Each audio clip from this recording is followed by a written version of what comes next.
can focus your comments certainly on telling us what's the thing you most care about, but also discussing things that you wouldn't mind losing or that you can see a better way of doing things. That would be very helpful, because after 4 years of recession cutting, there aren't any easy cutting options. There's no big buckets of money left in the budget. If there were, we would have found them over the past 4 years.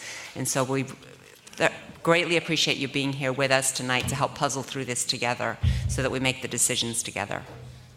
Thank you, Commissioner Fritz. Mr. Saltzman. Just thank you all for being here tonight. Steve? I'm Steve Novak, and I just want to echo what my colleagues have said. One thing I want to note is that the biggest items in the general fund are police, fire and rescue, and parks, and then there's a big drop before you get to smaller bureaus, in terms of the general fund at least, like housing and planning and so on and so forth.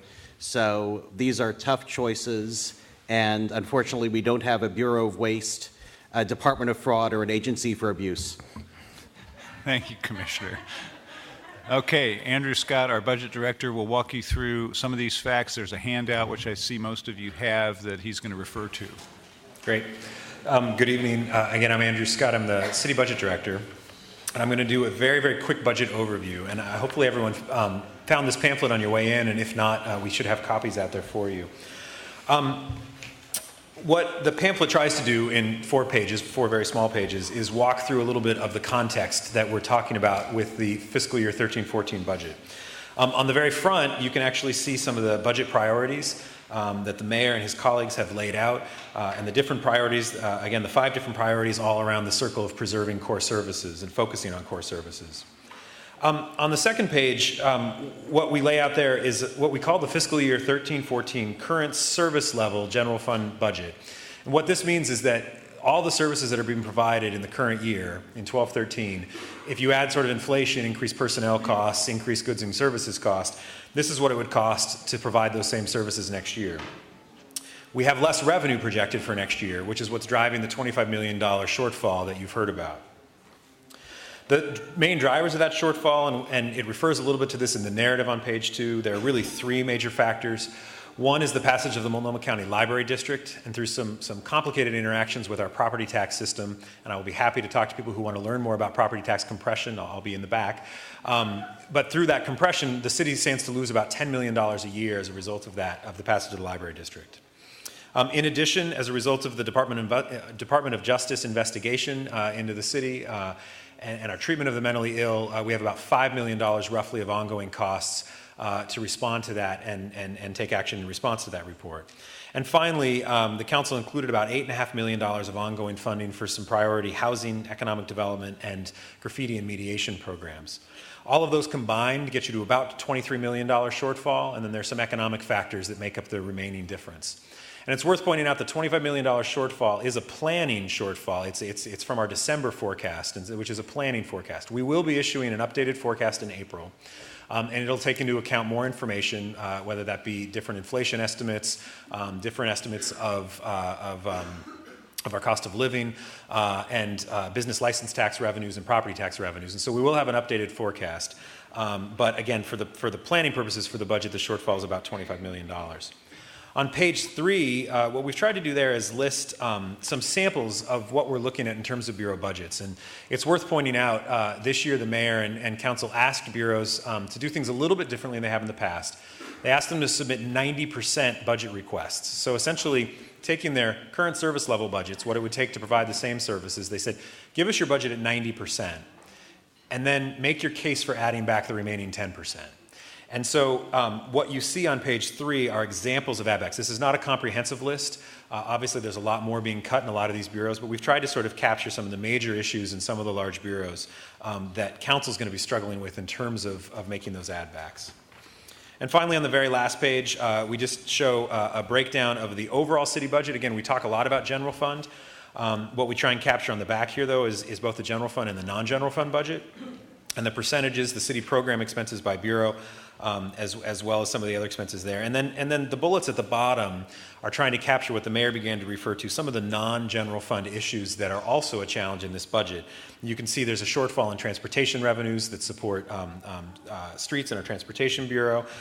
There's shortfall in some of the housing money that we get from the federal government. We obviously will be talking about rate increases in both water and BES. And finally, some other internal services that are also important to the city and how it operates. So with that overview, I'll be available to answer questions. I'll probably be either out in the back of the room or in the hall. So if you have specific budget questions, feel free. I'll either answer them or find someone who can, or be able to get back to you with information. Two very quick just process issues. We are going to have a timekeeper down here in front who will be keeping, again, the time, the 2 minutes for testimony. He'll be putting up signs as you get close to 30 seconds and when your time's up. Any handouts you might have brought for the council, if you could, on your way up, hand those to the timekeeper, he'll make sure to collect them and get them up to council so that, again, they have that information you've brought. And finally, we'll be calling 4 names at a time, and if we can have all 4 people come up here to testify, and then that way we'll have panels, essentially, of 4 come up and testify and then bring the next up. And so with that, I think we'll jump in. Thank you, Andrew. Again, I want to emphasize that we would like you to try to stay to that 2-minute limit, if at all possible, and even better, if someone has already made your point, to refer to the other person's testimony, and then that allows more people to have their say. Also, I want to assure you that this is a process in which your city council really does listen. And this is a really important dialogue. It's a little formal with us up here and you in the audience. It's just the way the George Middle School auditorium is set up, but that's why we're going to have a conversation with you up here in groups of 4. You know, one good evidence that the city does respond is that we just had a planning commission hearing today on an urgent issue about apartments in neighborhoods and parking, and in 2 months, concerns from the community have been taken through the Planning Commission and are coming to the City Council. So, you know, your say matters, and your willingness to come here and give us your ideas and your priorities will have an effect on the decisions that we make. I want to start, we have a long list of folks that are signed up. I want to start by extending the courtesy to a fellow elected official and to a family that has suffered the worst kind of tragedy, and ask 4 people to come up together to start our hearing, and then we'll go back to the sign-up list. Representative Shamia Fagan, James Cook, Rhonda Maynard, and Connie Ruiz, please come forward, and then we'll take others after that. So thanks for being here.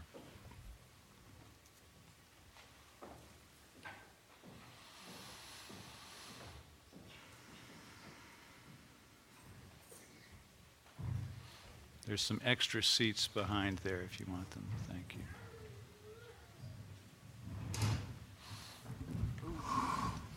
Hi. Good evening. I understand you're the city council and you make decisions such as this. My name is James Cook. My daughter, Morgan Maynard Cook, was killed February 28th because the streets are unsafe on 136th Avenue in Southeast. It's not the first time someone's been hurt there, not even the first time the same week. It needs to get changed. You know, I don't care about your parking issues or whatever. Our children are going to continue to get killed on this fucking road, and you need to fix it. It needs to get fixed now before somebody else has to feel this. That's all I got to say. Thank you for coming. Fix it. Thank you. I'll go next. Mayor, City Council, thank you for extending the courtesy of allowing us to come up. My name is State Representative Shamia Fagan. We're here from East Portland, obviously. We weren't unaware of the budget hearing that you held in East Portland last weekend, so we decided to kind of come crash the North Portland party with a family who, as you know, just has a right to be heard on this issue, and to put a face and a 5-year-old face on the decisions of transportation and funding that are made at the city level. So I'm going to defer my time to the family, but that's why we're here from East Portland at a North Portland hearing. My name is Whitney Peckham, and I am the oldest sister of Morgan. I don't know if anybody knows, but she was hit by a car and killed February 28th due to the lack of a crosswalk in our neighborhood. There's been plenty of people hurt on that neighborhood. There's absolutely no sidewalks on our street of 136th. There is a very little room to walk. I guess my argument is that from a very young age, we are taught to walk on the sidewalk. We are taught to be safe and hold somebody's hand. We are taught to wait for the crosswalk sign to let us go across the street safely, to know that those cars have stopped and that that's our turn to walk. My daughter's 4 years old, and every day I'm teaching her things that are going to keep her safe when she's older. And how am I supposed to teach her to walk across the street safely or to stay on the sidewalk when we don't have one in our neighborhood? My son goes to school 2 blocks away from where my little sister was hit. He doesn't have a sidewalk to walk home on his way home from school. The whole school that walks home walk on the side of the road, most of the time in the road. They try to stay onto the side, but with the neighborhood the way it is, they are so pushed into the road that even when I pick my son up from school and we're driving down the street, I most of the time have to drive in the middle of the street to avoid children on my right and left-hand side. I just think it's very unfair for the children. I mean, there's tons of pedestrians in Portland. We're known for the fact that we have tons of pedestrians and bicyclists in Portland, Oregon, yet we don't have sidewalks on some of these important streets. I also want to bring attention to the fact that it's 35 miles per hour on 136th. That's the same speed that people are going on Powell Boulevard, which is known as a highway. That's the same speed that people are going on 122nd on a 4-lane street. There's no speed bumps. We're told that there's no speed bumps because TriMet drives down that street. Okay, so maybe let's slow the streets down. Let's get a sidewalk put there. Let's get a flashing red light to slow people down, to let people know there's kids in this neighborhood. This is a residential neighborhood. Kids should be able to walk to and from their friend's house safely. Kids should be able to walk to and from school safely. They shouldn't have to worry about whether or not the car is going to stop and let them go. They should have a designated time of when they're allowed to cross the street, when they know they're safe, when that car has stopped, and that they know that they can get home safely so that nobody ever has to deal with what we're going through right now. That's all. Thank you very much. Okay. Covered it.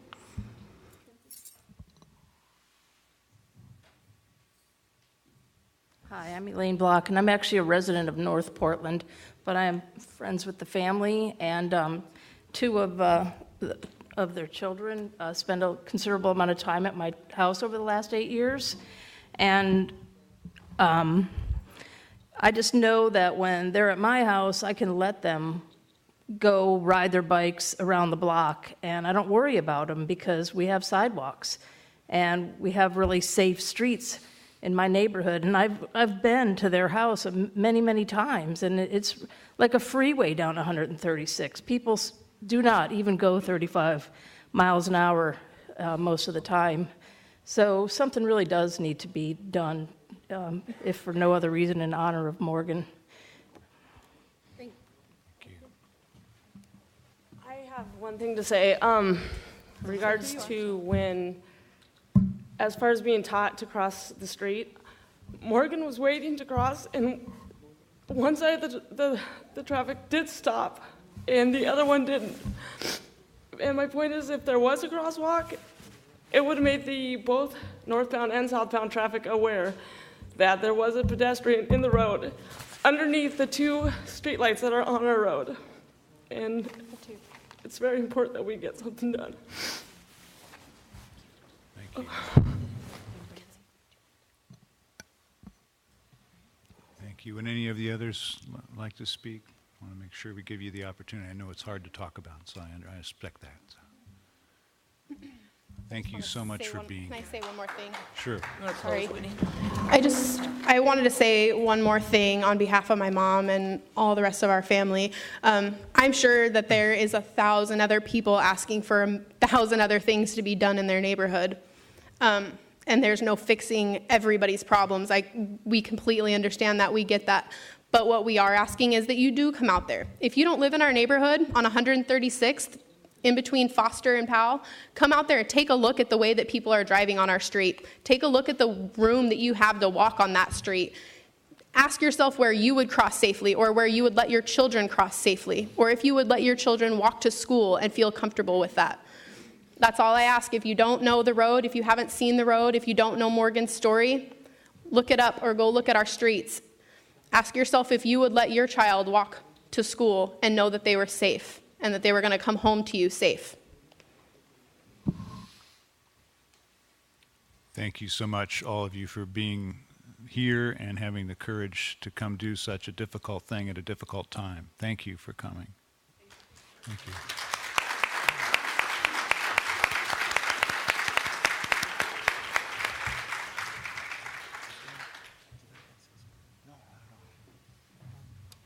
Before you leave, I just wanted to say that Kyle Riggs on the school board asked me to go and walk that stretch of 136 on Saturday, and I did. And you're right, there's like all sorts of places where there need to be sidewalks, and we can't put them everywhere. What really shocked me is that there's spaces on the road where like the blackberry bushes have grown right down to the road, so there's like no shoulder even at all. So yeah, so I mean, I think that we can at least ask that of the Bureau of Transportation, can you make sure that at least there's a shoulder to walk on by getting rid of the blackberry bushes? I mean, even if we can't build sidewalks immediately. So I just want you to know that it was really nice of Mr. Riggs to extend that invitation, and it really meant a lot. Thank you so much. Thank you. Thank you.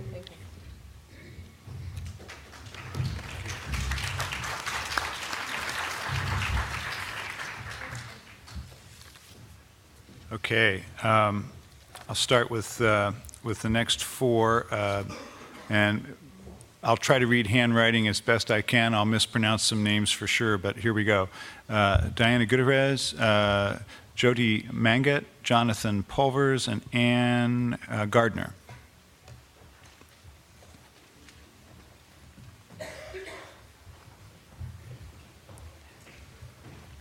Okay.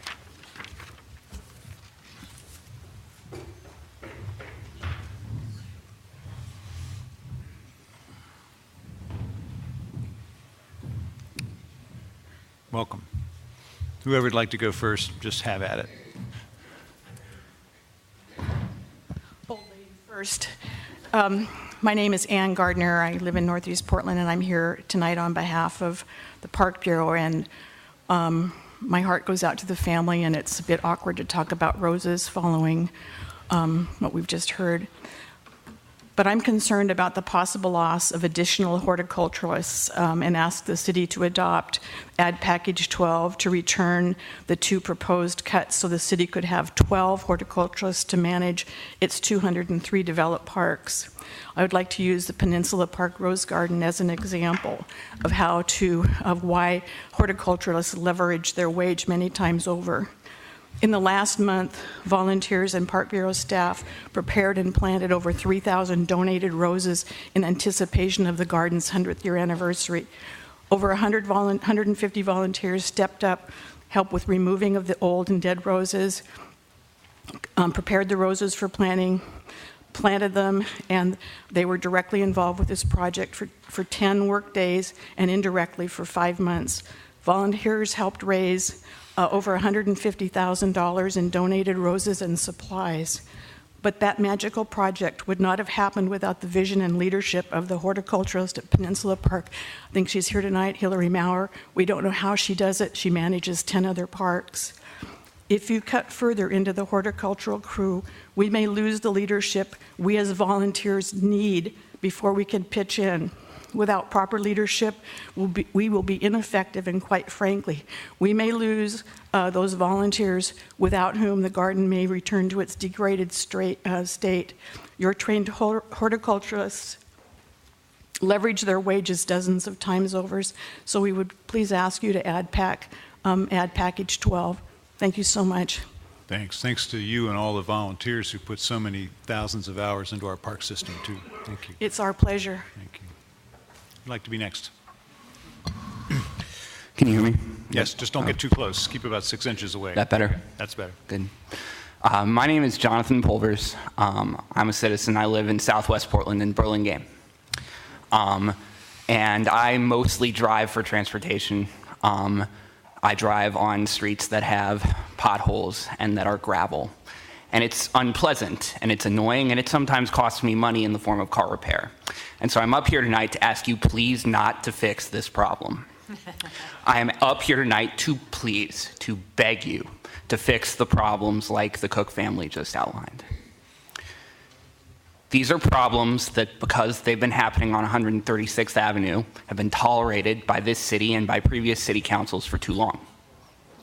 If this were a problem that was happening in Alameda, it wouldn't be tolerated. If this were a problem that was happening in Irvington, Laurelhurst, Eastmoreland, Bridle Mile, or even Burlingame, which has some unpleasant streets, or Woodstock, where I used to live, it wouldn't be tolerated. But because it's been happening on 136th Avenue, and because we've been busy ghettoizing East Portland since we annexed it in the 1980s, it's been tolerated. I'm up here tonight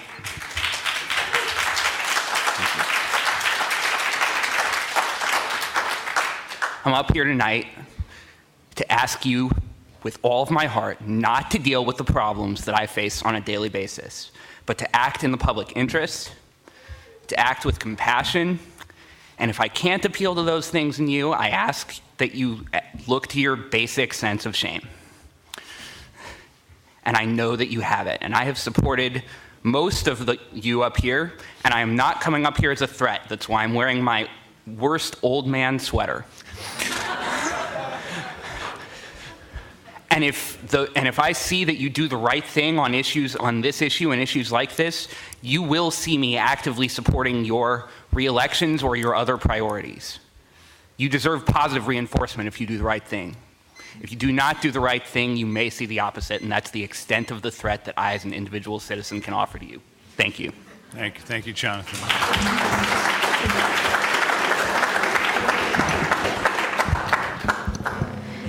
As an 8th grader here at George Middle School, I've been in Sun School since 1st grade.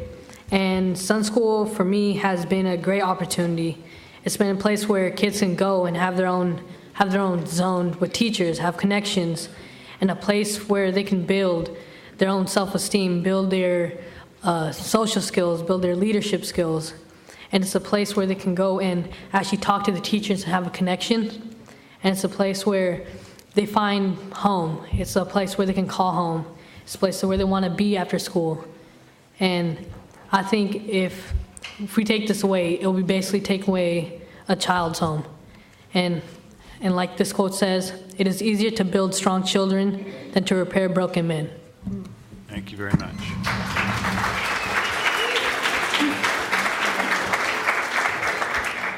I'm Diana Gutierrez, and I'm also an 8th grader here at George Middle School. To me, taking away Sun School or Sun School funding is technically like taking away the youth of our community, because the youth counts on Sun School to come to whenever they have questions, like for homework club, or like when they have nothing to do. Sun School's always there, and Sun School is not a program, it's more like a family, and everyone's there for each other. And when you guys talk about taking away Sun School, it's like taking away or underestimating our youth, because our youth is what brings everything together, and our youth is our future. And like this quote says, there is nothing as stupid as an educated man if you get him off the thing he was educated in. All right, thank you very much. Thanks for coming.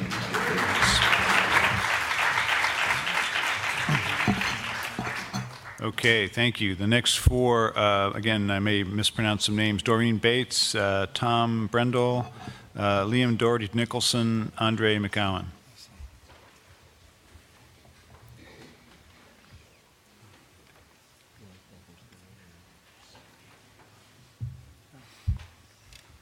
While they're coming up, I'll just mention that not the particular stretch of 136 where Morgan was tragically killed, but there are other sidewalks on 136 that are in this year's current budget, and that we've been working with the folks in East Portland for many years to correct the deficiencies which we all acknowledge are there.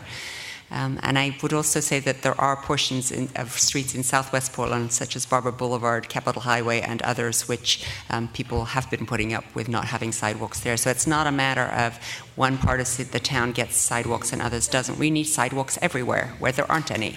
So, and we're aware of that, and we're going to be planning to provide those sidewalks. So I just wanted to clarify that we're all in agreement that sidewalks are good things everywhere. Sorry, I wasn't laughing at you. I was laughing at Doreen's handwriting. I know this woman, and I didn't read her name. So, all right, well, we'll let the gentleman next to you go second, because now we know who you are, Doreen. You know, it took me a minute to realize it was me. I'm sorry, Mayor. My handwriting is atrocious. But it was a nice name. Doreen Bates is not a bad name. Doreen, yeah. I'm Doreen Binder. I'm the Executive Director of Transition Projects, and I appreciate the opportunity to come and speak before you today. And Amanda, this is my 18th budget hearing, and 28th in my career, so I feel for you guys. I really, and because I've done this for so many years, I do completely appreciate the dilemma that the city is in, that the country is in right now. And Tony's going to talk a little bit about also what's going on at Home Forward and the issues that we're facing with housing. It's not just us. The closure of the Clark Center, which is what's slated, the proposal to cut the Clark Center would be, I think you know it. I feel a little uncomfortable even talking to you because I know how much you know how unacceptable this would be to close the Clark Center. It's a critical piece to the city. And it would be laying off not just 15 people for our staff, it would be telling 90 people that they had to leave the facility, and over 600 people this coming year would not have a place to stay. What I can, and again, I know that you know the seriousness of this and the importance of this. What I can offer you in return, not in return, but what I can tell you recommendations is, last year we took a huge budget cut in operations, and we were able to maintain and sustain that, and we did a fairly good job of that. This year, there's no way we could, because it's not just the cuts that the city is proposing to cut the Clark Center, it's also the issue of leveraging. We would lose close to $800,000 of our budget. It's a lot of money, and the ramifications are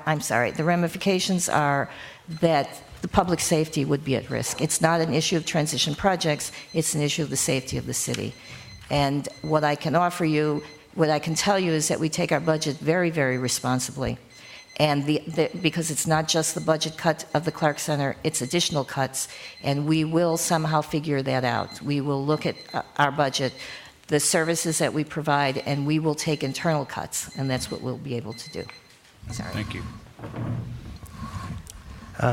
Tony Burnell, Transition Projects. Mr. Mayor, Council, thank you for hearing our testimony and for your service.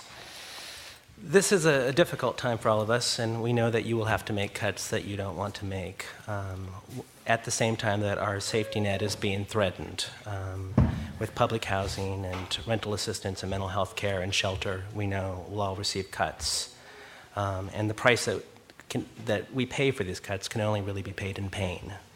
So why are we asking you to help save the Clark Center? Transition Projects shelter programs for men served 1,136 men in the last calendar year.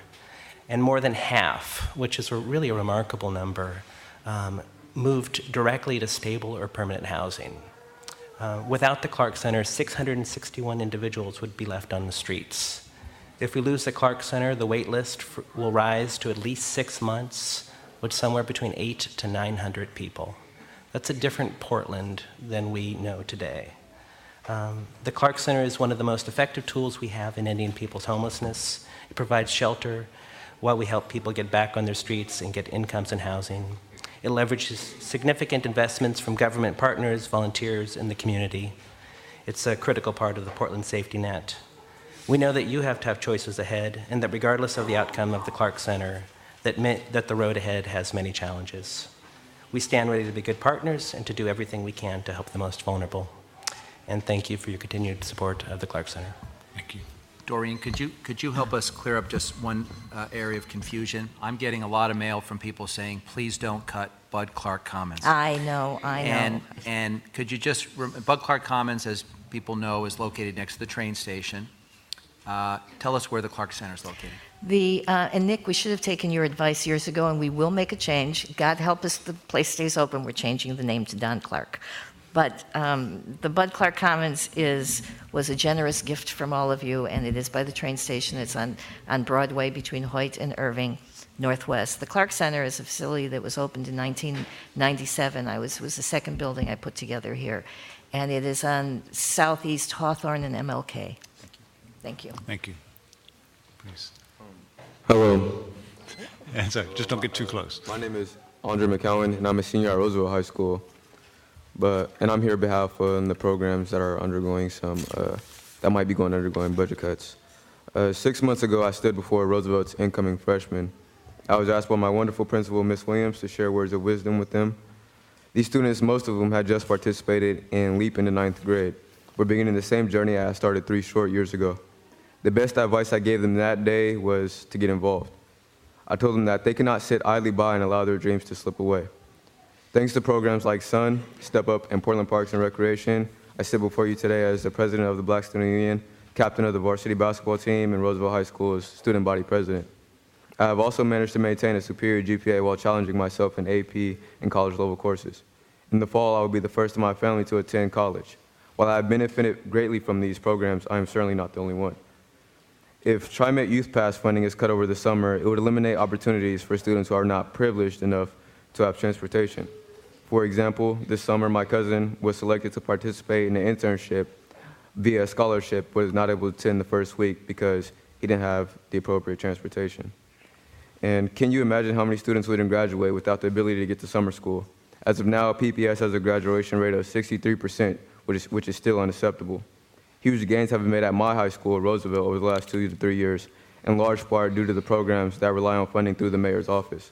With this funding, programs like Step Up, SUN, and Portland Park and Recs are able to provide enriching summer programs that engage students and keep them off the streets. In addition to this, they assist with reducing summer learning loss and closing the summer achievement gap.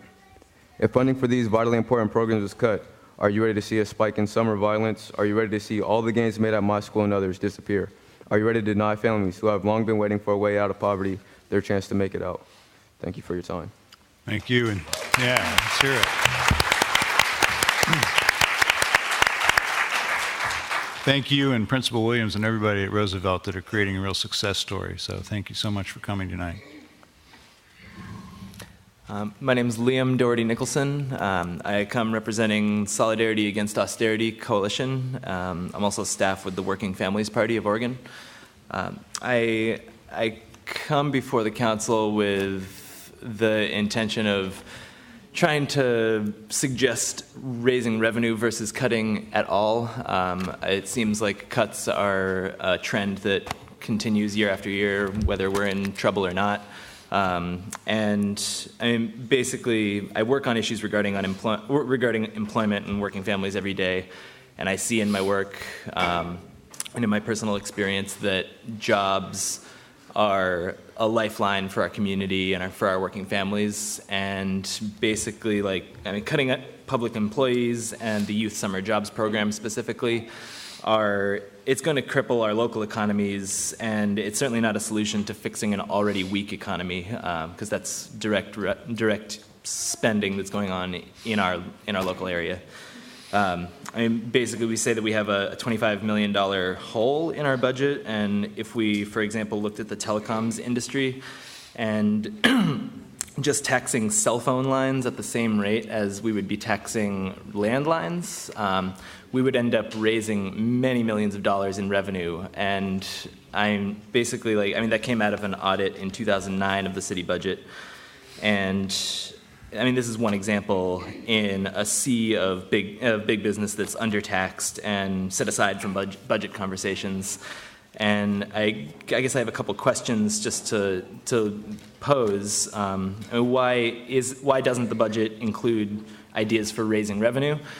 And are you willing to tax big business like the telecom industries instead of putting the burden on the consumers in our community, which it seems like is happening with cuts. I guess just a plea to raise revenue and not unemployment. Thank you. Thanks very much. Thank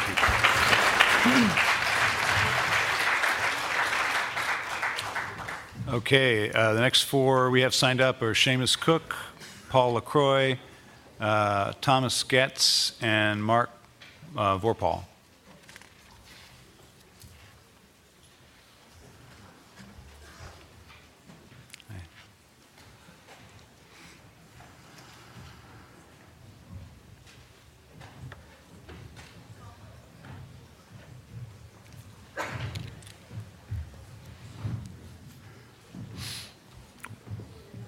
Welcome.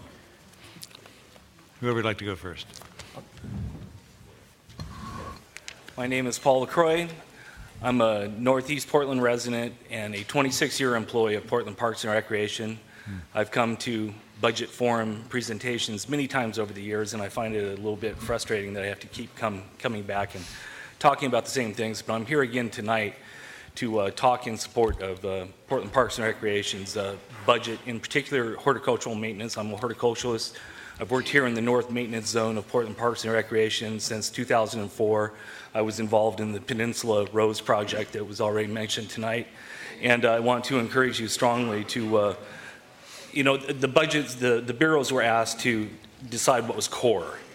And, in their draft proposal, they proposed to eliminate 5 additional horticultural maintenance positions from service zones, which would have been a drastic impact. Last year, 1 of 2 horticulturists were cut out of the North Maintenance Zone where I work. And, it was like this year, the proposal initially was to reduce my position to half-time, which would have been essentially, practically completely impossible to maintain the parks that I work in out here. We have a legacy within our park system. We've invested a lot of time and money in the resources and the plant materials that are there. And to stop doing the maintenance would drastically impact safety, as well as the general appearance and beauty of our parks that, we have in the Portland residents value so much. And, it's like all of the work that people in my classification and within the other positions, there are other frontline service positions that are in jeopardy in this budget, are core to what we do. And, the sad thing is that I feel that there really are positions that, there are no easy cuts on here. And I've worked in Southeast too, and 136 is a very dangerous stretch of road, and, something has to be done there. I digress to chime in on that also, but none of these cut packages are going to be easy to do. I wish I had more time to tell you about revenue generating ideas that I have. I've put some of them out to council previously and would gladly welcome the opportunity again at a later time. Please do. Thank you. Thanks. Yeah. Yes.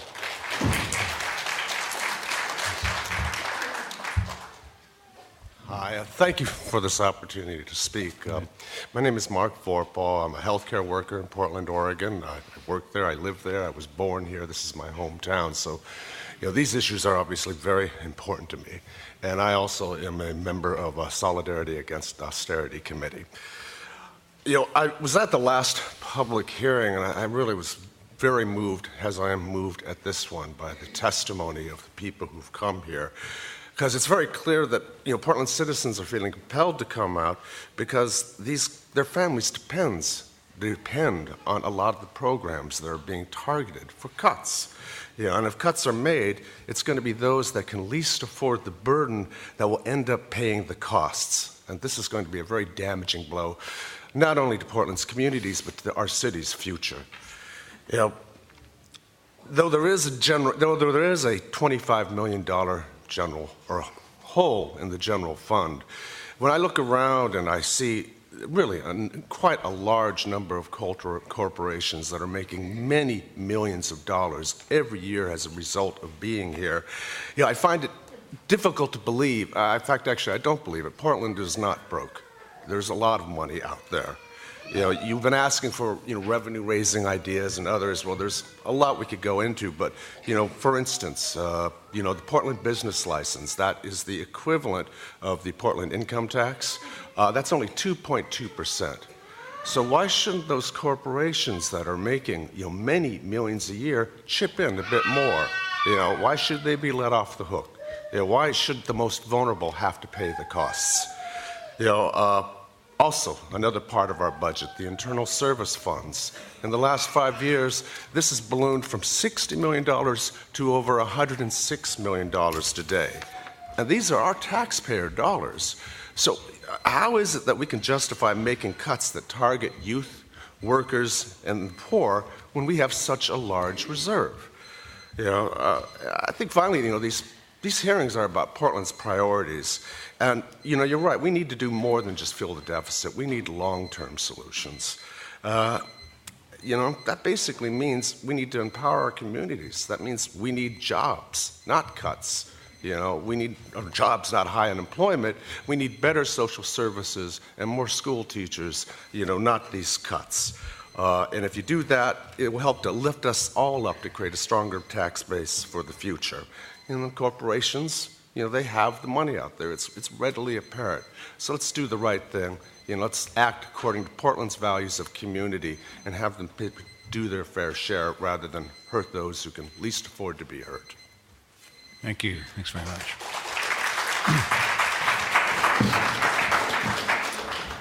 My name is Seamus Cook. I'm a case manager for teenagers in foster care, and I'm also a volunteer with the group Solidarity Against Austerity. I'm also here to oppose all the cuts in the budget. But first, I want to give one example. The city's summer jobs program, known as SummerWorks, hires at-risk youth for summer jobs. Youth are employed doing city services such as working in the parks. And as a social worker, I've seen many programs for at-risk youth, none as effective as this program. Why does it work? Because young people want money and young people want jobs. Right now, however, it is almost impossible for a young person to get a job in this city. We are in a jobs crisis. The private sector will not hire these youth. The city should step up and expand this program, not step back and cut it. And it can be funded. All of these programs can be funded. So let's talk about raising revenue, not about cuts. There's been too much discussion about cuts only and too little about revenue ideas. Let's talk about more city jobs, not more layoffs, and let's talk about raising revenue from those who can afford it, the wealthy and corporations in this city. We deserve a full discussion about ways to avoid cuts in the budget. Cuts can be avoided. This city is not broke. Let's talk about the wealthy and corporations paying their fair share to avoid cuts and layoffs. Thank you. Thank you. Mayor-elect, honorable commissioners, ladies and gentlemen, brothers and sisters, what we see here tonight, what we're witnessing here tonight, is a manifestation of what the poet and singer Leonard Cohen whispers in his song, "Democracy is coming to the USA." The austerity program being planned and implemented is going to have horrific human consequences. And we got to understand that one of the steps that we can take to defend ourselves is to help seniors and others who are facing this to tell their stories in written testimony, witnessed, affidavit, so that we can bring these perpetrators of these policies and the horrible consequences to trial one day. Thank you. Thank you for coming. Thanks very much. Okay, the next four we have are Peggy Glasscock, Brighton West, Leslie Foran, and Elliot Zias.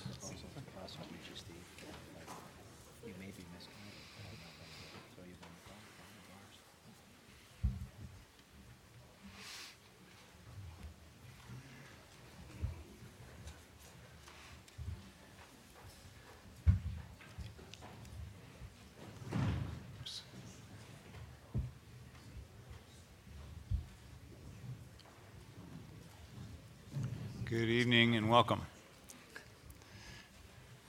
Take it away there on the... Is it okay if I start? Sure. Go ahead, Leslie. Thank you, Council, for the invitation to participate tonight. My name is Leslie Foran, and I'm the Executive Director at Elders in Action. Tonight, I'm advocating on behalf of the Office of Neighborhood Involvement's budget. I'm a resident of Kenton, and Elders in Action serves as the federally mandated advisory council to the City of Portland and Multnomah County. Our goal as a partner is to help ensure that the city services are age-friendly to our elder population, and that the city staff, its bureaus, and partner agencies are prepared to serve the growing aging demographic. ONE's city engagement programs like Elders in Action are succeeding at getting more people involved in improving the livability of our community. So far this fiscal year, we've been able to assist 1,400 older adults who are facing challenges with their housing, health care, or who have been a victim of abuse. We have leveraged over 2,700 volunteer hours valued at $50,000. We have representation on the City Sidewalks Committee, the Public Involvement Advisory Council, the Portland Commission on Disability, the PBOT Budget Advisory Committee, the ONEBAC. We have volunteers working in the parks. We're also currently helping the Revenue Bureau with the art tax communication and helping older adults understand that message. These services would not be available or possible without programs like Elders in Action. The City of Portland and the Office of Neighborhood Involvement get far beyond what they pay for when partnering with programs such as Elders in Action and the other ONE partners. I'm asking you to fully fund programs like ours and the entire ONE budget, because now more than ever, investing in people infrastructure is just as critical as bricks and mortar projects. Thank you very much. Good evening, Council. My name is Elliot Zeiss. I'm an Elders in Action volunteer, and I'm also a Piedmont resident. I'd like to give my support to everything Leslie has just said about the importance of Elders in Action and protecting our funding to provide invaluable personal advocate services, a program for which I volunteer. I would also like to bring your attention to another item that greatly affects Portland's elders. The current Parks and Recreation Bureau budget proposal has significant impacts to older adult recreation participants, including staff reductions within the program, coupled with a realignment of senior recreation. I have personally participated in Tai Chi classes for seniors the past 3 years. The most dramatic aspect to the proposed budget is the elimination of pass-through funding to the 5 district senior centers, funding that equates to nearly 26% of many of these centers' city and county allotments. Elders in Action advocates work closely with the district centers to ensure that older adults are connected and engaged with vital community services and programs that help to ensure independence and quality of life. In 2012, district senior centers provided 9,100 activities to Portland residents, serving a duplicated count of over 98,500 participants. The elimination of funding would lead to a loss of 8 to 12 FTE positions at their nonprofit organizations. The Hollywood Senior Center, which serves the district serves the district, would be forced to reduce their services from 5 days to 2 to 3 days per week, and may have to sell their building, a major community gathering space, and move into a small office with no activities provided. We ask the Council to please reconsider the proposed elimination of $566,000 in pass-through funding to the ADS district senior centers. This important partnership and commitment the City of Portland has with our growing older adult community is vital to the work of Elders in Action in moving forward to making Portland a beacon of age-friendly cities. Thank you. Thank you. Charlie, can I just make a comment? And thank you both for being here. We did a little homework recently to find out when the city first started paying that pass-through. And when we say pass-through, we mean it's money that we pass through to our partners at the county. And the county runs the programs, but the city funds a portion of the program. And it turns out that many, many years ago, when the city was flush and the county wasn't, the city stepped up and decided to cover that cost and send it to the county. Now, I think that was the right thing to do, but what I want to say to my friends at Elders in Action, we need your help this budget cycle to think about a creative approach, because as important as this funding is, we now find ourselves in the reverse situation.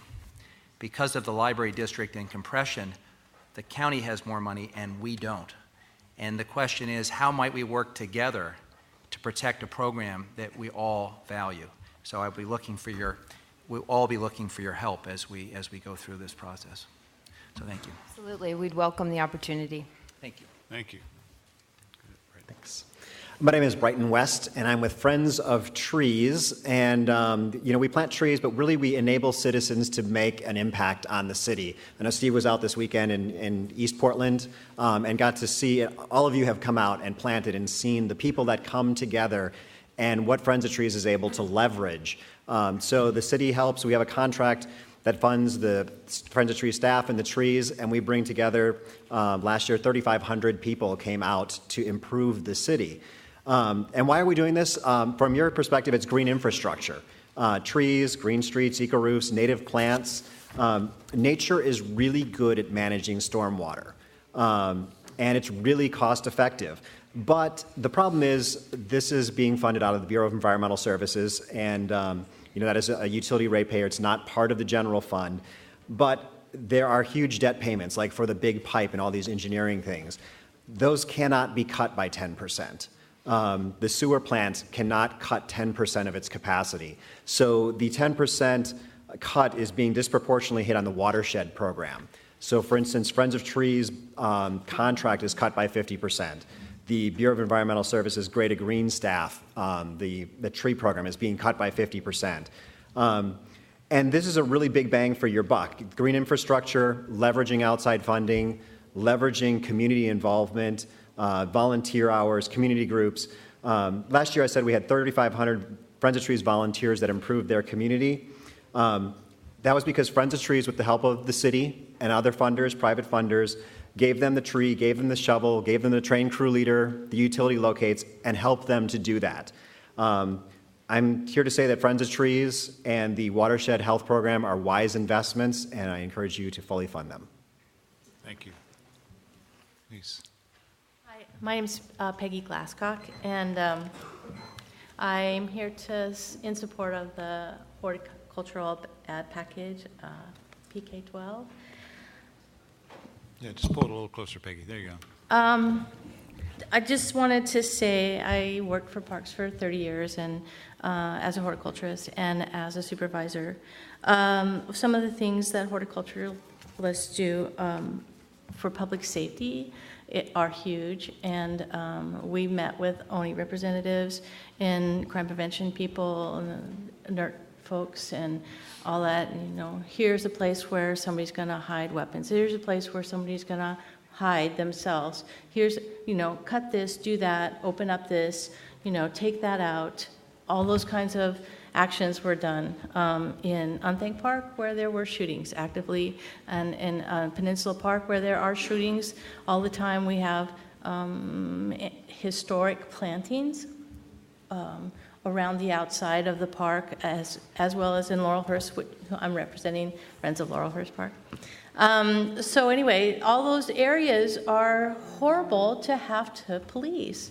And without the horticulturists, then they're not going to be able to see into the parks and be able to see where weapons are or where criminals are. Anyway, I just wanted to say that historic parks are things we have in Portland, and Laurelhurst is one, and we've had plenty of crime there, and Peninsula is another, and we work in there, and Unthank and Holiday, and all those places where you got the eyes from Lloyd Center and police wanting to look in. Those are places that we need to support with pruning and horticultural work. Great. Thank you very much. Thank you all.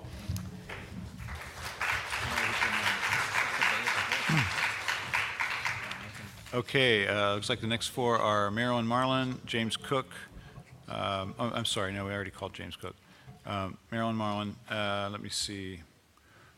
Looks like Linda Bauer, Cheryl Ellis, Brian Lockwood.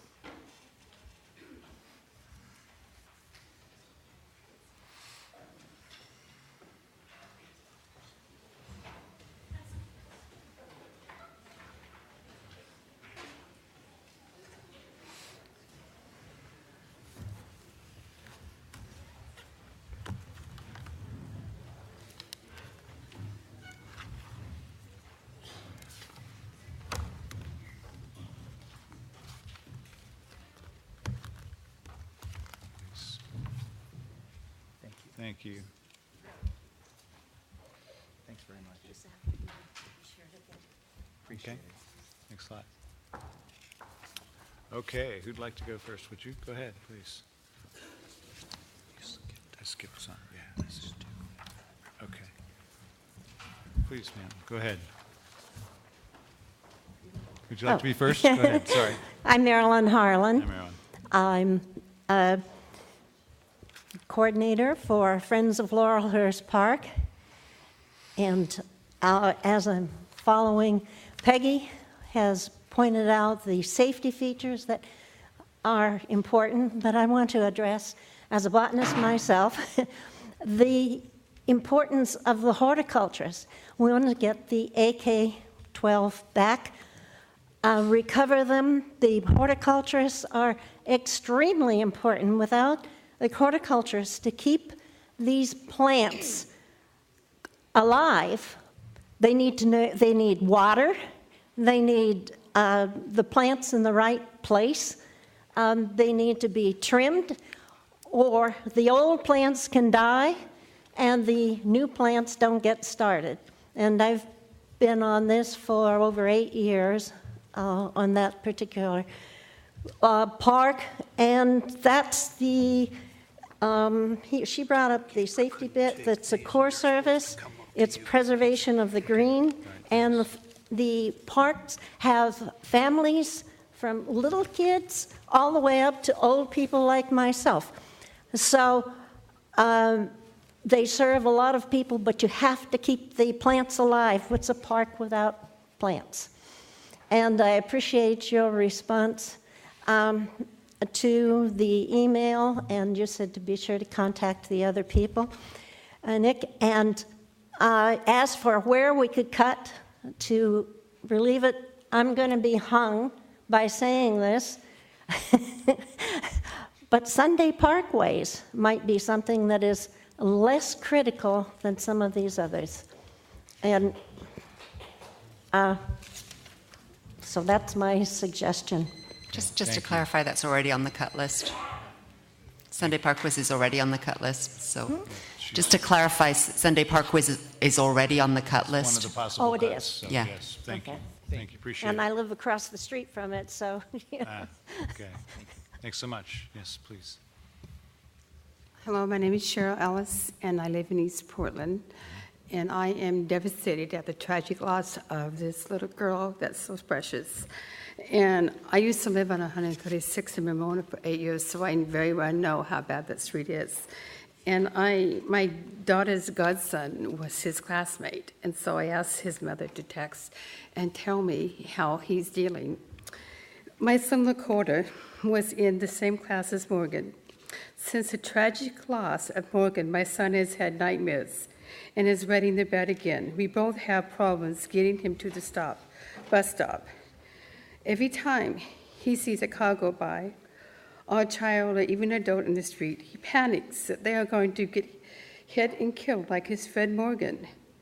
My son and myself are both severely traumatized by this, especially when we walk into the classroom and reminded by the tree of cards on the wall and the teddy bear in the seat where Morgan used to sit. This has affected all the kids greatly. And Lakota talks about her two best friends crying all week, and then returning yesterday to find again a teddy bear in her seat and not Morgan. This should have never happened.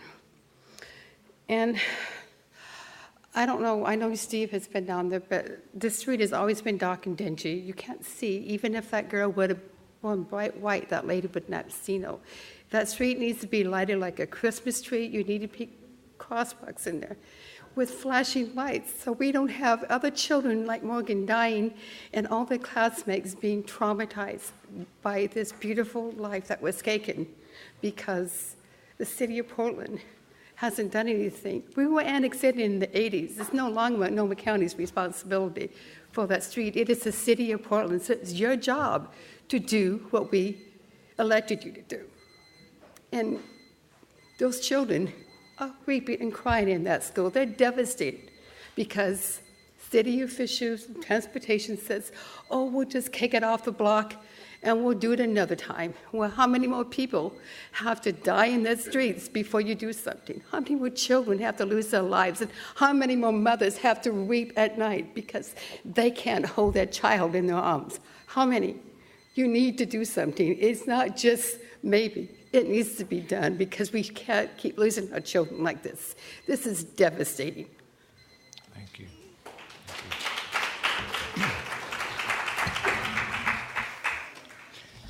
Linda Bauer. I passed out to you a youth pedestrian injury hotspot map of East Portland. And I was really encouraged to hear Amanda say that we're going to be working for sidewalks all over the city. Thank you very much. Thank you also for the brand new sidewalks on 162nd. They're going in very fast and they're doing a magnificent job. Thank you.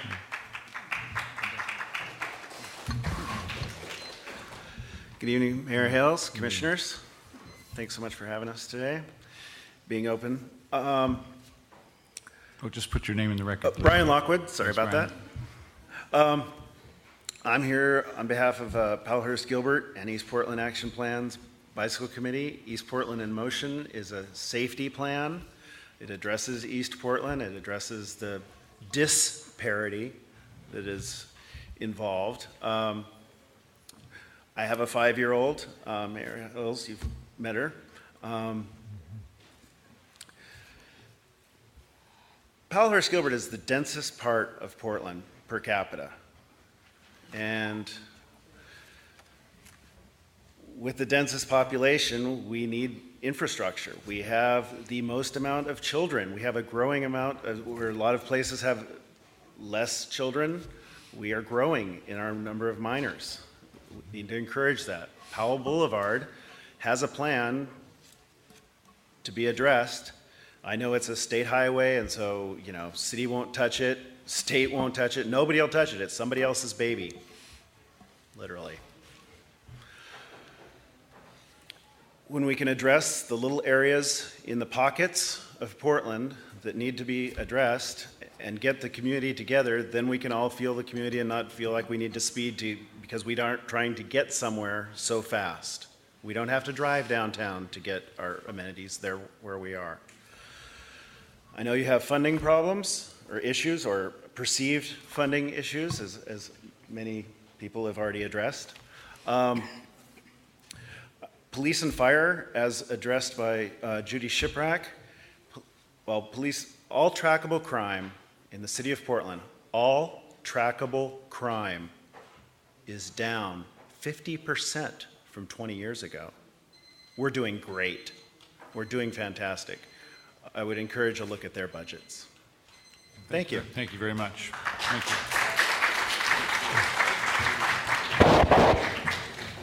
Okay, let's see. I think the next are Holly Delaney, Jerry Delaney, Sheila McLaughlin, and Aurelia McSwain.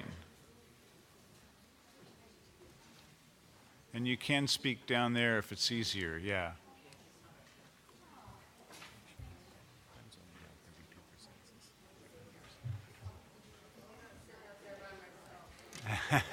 Okay.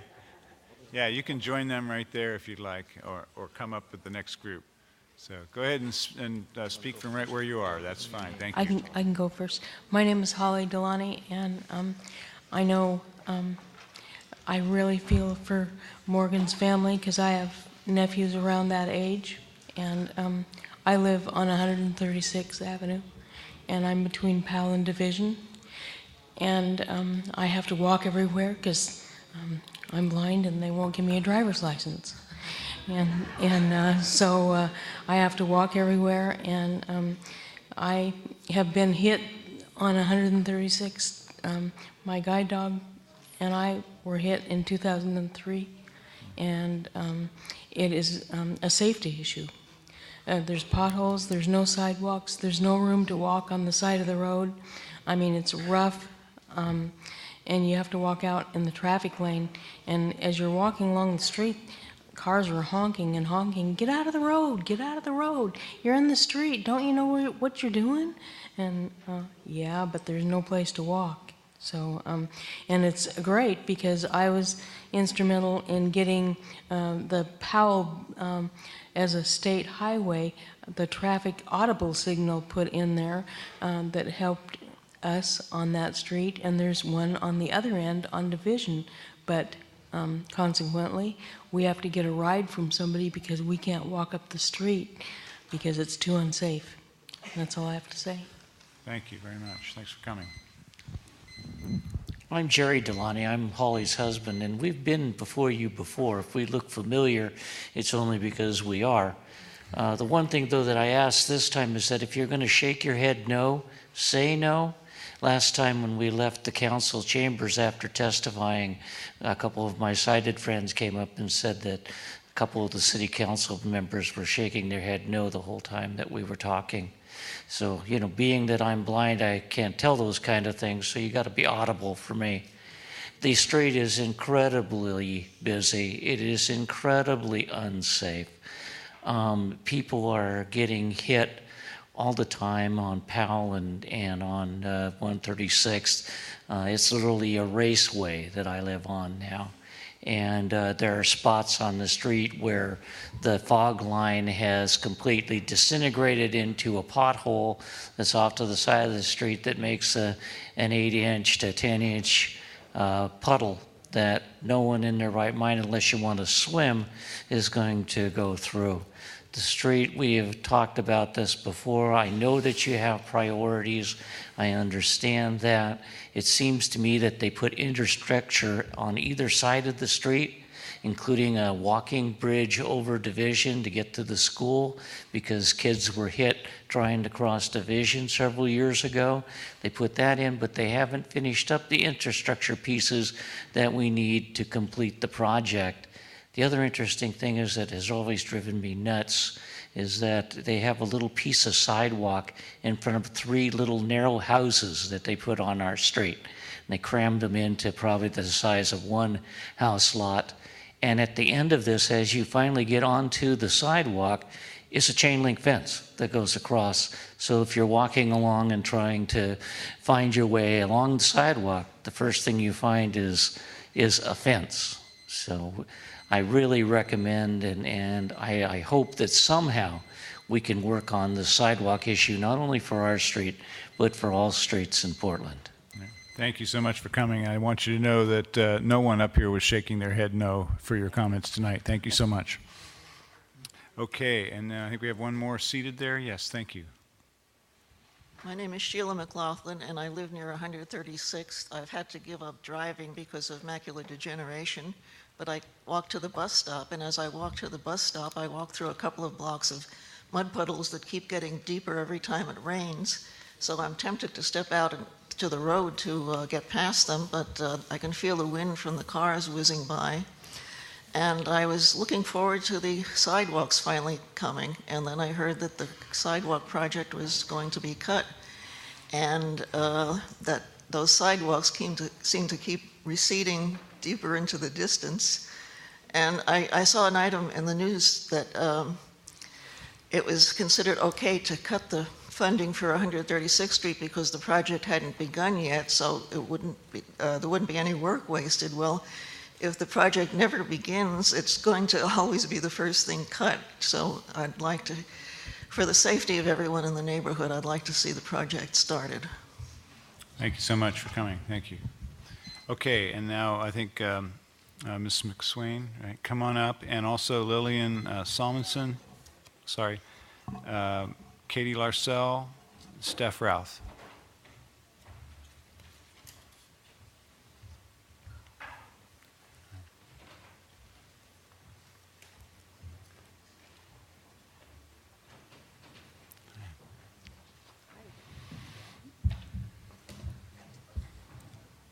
Welcome.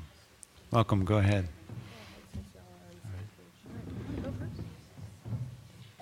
Just pull that microphone a little closer to you. There you are. Hello, my name is Katie Larcell, and I'm on the Budget Committee. You all know me. But I'm wearing this sign around my neck because I wanted to speak for the East Portland Action Plan. I also wanted to speak for the East Portland in Motion study. East Portland Action Plan, you've heard a lot about it. I wanted to say that the advocates that work on the East Portland Action Plan are really working for the whole city. We're not just working for East Portland, it's for the whole city, because we're all joined together in a city. We have different neighborhoods with different strengths, but we get a lot of support from other parts of the city who do not want to have amenities ahead of us. I think there's been an outpouring of support since the tragedy on 136th. I also wanted to talk about the East Portland in Motion. This is an implementation study, which meant that when it was accepted by council, it was basically a covenant or a promise from the city to East Portland. It has a map in it that shows 5 years of projects, and the sidewalk on 136th is one of those projects. So basically, the city said, we are going to do this in the next 5 years. And so we really would like the follow-through all the way through. I've heard of several other projects. There's one on 148th. It's a rumor that that's being cut. I know for sure that the light at the Midland Library, that was going to be a light and crossing, because the study they had done showed, in terms of safety, that it had enough traffic and had risen to the level that it needed to be a light. But now it's being downgraded to a crossing. Basically, what's going to happen is people are going to come out of the library. It's really hard to get onto 122nd there. They're going to turn, probably, going fast, and there's going to be a crosswalk right there. I don't think that doesn't look safe to me. I would need to be convinced that that's safer than the light plus crossing. If you have questions about either East Portland Action Plan or the East Portland in Motion study, I can talk more about that, but it sounds like my time's up. Thank you, Katie. Thanks. Mm-hmm. Hello, my name is Stephanie Routh. I'm Executive Director of Oregon Walks. I'm also on the PBOT Budget Advisory Committee. What I'm not is envious of the decisions that you have to make. I think a lot of what has already been said, and just want to thank everyone who said it so eloquently about reinstating sidewalks and the active transportation CIP, ADA curb ramps. I think a lot of what is said is in written testimony that you should have before you with 18 other or 17 other organizations that have signed in solidarity. But I do want to say that we are your partners. We look forward to partnering with you because it is such a difficult time. We would love to work with the pedestrian design guides to see how we can cost effectively work. I think to Commissioner Fritz's point, absolutely. I was actually shocked to hear that the city of Portland has 350 miles of sidewalks lacking on both sides of the street in city-owned arterials and collectors, and you inherited that. That's not an inheritance that a lot of people dream of, and so we're just adamant partners in, looking at the financial task force that last year's Budget Advisory Committee directed to find revenue, to find funding, because we do have declining revenues on that. And just lastly, I just wanted to personally thank, I know as soon as I saw the news of Morgan come down on police alert, I had contacted the mayor's staff that night, and Mayor Hales, you were already on the scene, and that had to have been very difficult, and I really appreciate you taking that time, and Commissioner Fritz really working with accessibility and universal access in our built environment, and I think that there's a lot of strong leadership, and we're looking forward to working with you. Thank you very much. Thank you. Hi, I'm Aurelia McSwain. I represent the North Portland Tool Library, which is a project under North Portland Neighborhood Services, so I'm sort of representing Office of Neighborhood Involvement as well. I'm going to start with some suggestions, since that's what y'all are looking for this evening. Especially after hearing Morgan's family story, the Transportation Bureau could really rework things.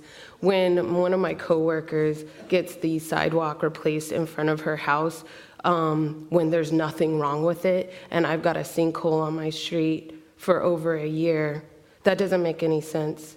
I know that there's a very strange scheduling that goes on within that department, and I think that it should be more of a priority base. I think also that would save a lot of money for undue repair.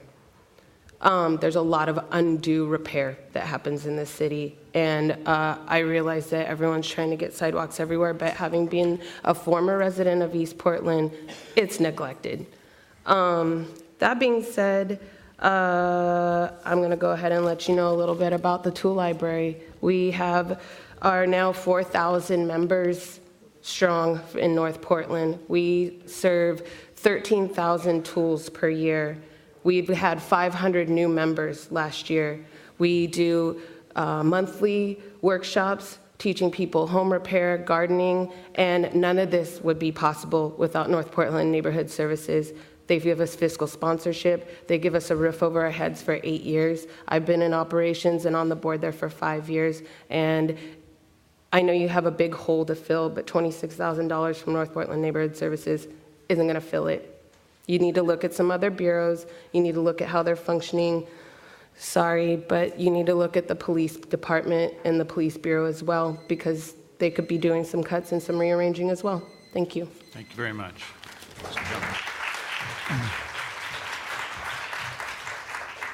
Okay, the next ones on the list are Kurt Schneider, Janet Nutcraft, Kevin Stamfley, and Will Tucker.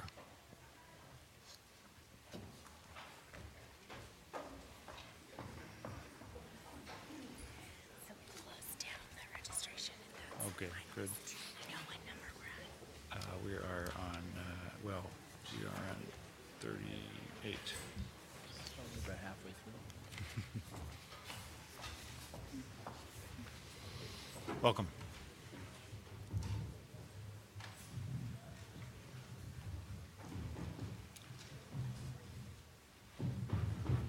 Please. My name is Janet Nutcraft. Pull that mic a little closer to you. Thank you. I was born and raised in North Portland. I would like to thank the council for creating this opportunity for our community to be heard in this budget process. I've worked for the City of Portland for 25 years. I've been with the Bureau of Maintenance Street Cleaning Department for the last 15 years.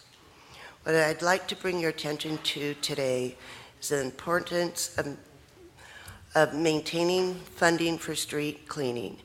Management has told us that the process cuts will totally eliminate residential street cleaning. Right now, we're looking at losing 4 out of 14 employees for day street cleaning. 3 of these positions would be lost this year. Our sweeper operators. Last year, we lost 4 employees as well. The city cannot afford to keep cutting our department because cuts to street sweeping are not true savings for the city.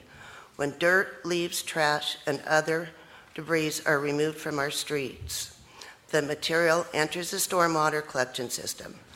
So while eliminating 4 jobs may be a short-term savings to the Bureau of Transportation, we all end up paying for it in our sewer rates. The taxpayers would actually save more money if the city increased its investment in street sweeping rather than cutting back. Thank you for this opportunity to speak today. Kevin? Thank you. Mayor, Council, thank you. My name's Kevin Stampley, and I've been employed at the city about 9 years. I work at a maintenance bureau, well, PDOT, and I started off working in paving, went to sewer repair, now I'm a sewer cleaning Vector operator. I'm going with Janet's story. if you cut street cleaning itself, we already have days where we have the heavy rains, the storm drains are clogged, we can't keep up. If you eliminate that, we will be days behind. We won't be able, you'll take a Vactor basically out of service doing its regular maintenance in backlog CBs and garbage, and you're basically just cost pushing down the line. It's not going to save any money. Property damage, backed up sewers, somebody's going to pay for that street that's not clean, whether it's BS or PDOT.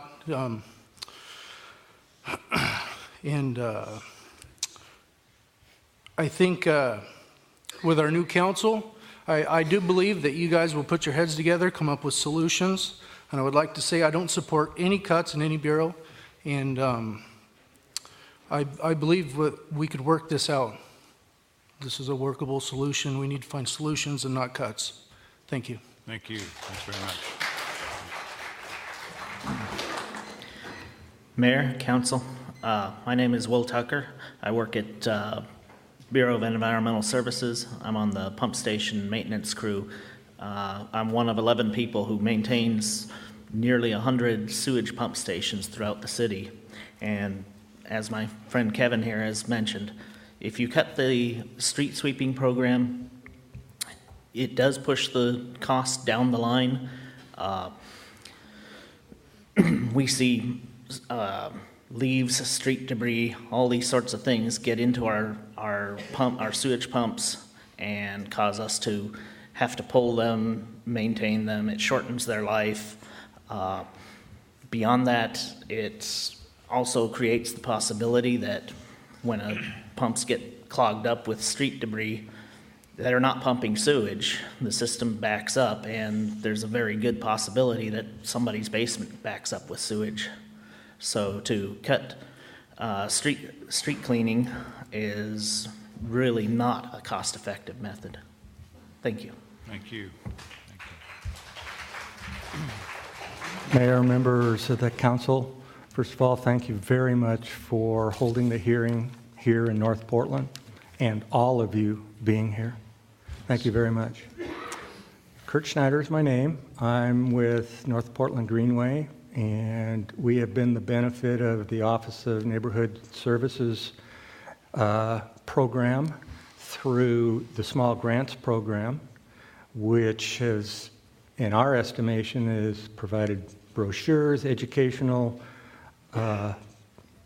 services on safety aspects. And the safety aspect is we're very interested in the construction of a separated trail from streets for not only recreational purposes, but for folks commuting to their jobs. And the North Portland Greenway Trail would do that for the approximate 40,000 people between Swan Island and Rivergate, connecting neighborhoods to it. But the Office of Neighborhood Involvement has helped us even get going 8-9 years ago by providing service of how to do our bylaws, how to go about organizing our group, how to set goals, how to approach the City Council with your thoughts. So the grants program and the folks like Tom Griffin-Valade and Mary Jaron Kelly, they're worth their weight in gold, and please support them. I mean, as I look at goal number 1, citizen involvement, state land use planning, this is what it's about. Citizen involvement through that office and you here. Thank you very much. Thank you. Thank you all. Appreciate it.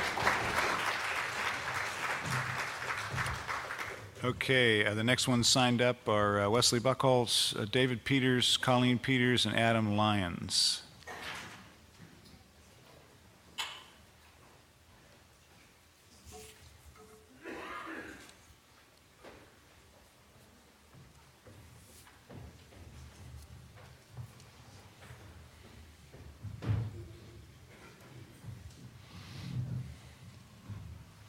Welcome. Take it away. Hi, my name's Wesley Buholtz, and I am a storekeeper at the wastewater treatment plant. Council, I would like to say thank you for inviting us to be here, and I bring you greetings from the bottom of the food chain. Down here, I'd like to say that the interesting part about being at the bottom of the food chain is we see what goes on at the top. We know what happens, and what I can tell you is that when you cut street sweepers, we see problems at the wastewater treatment plant. We see more problems with our grip basin.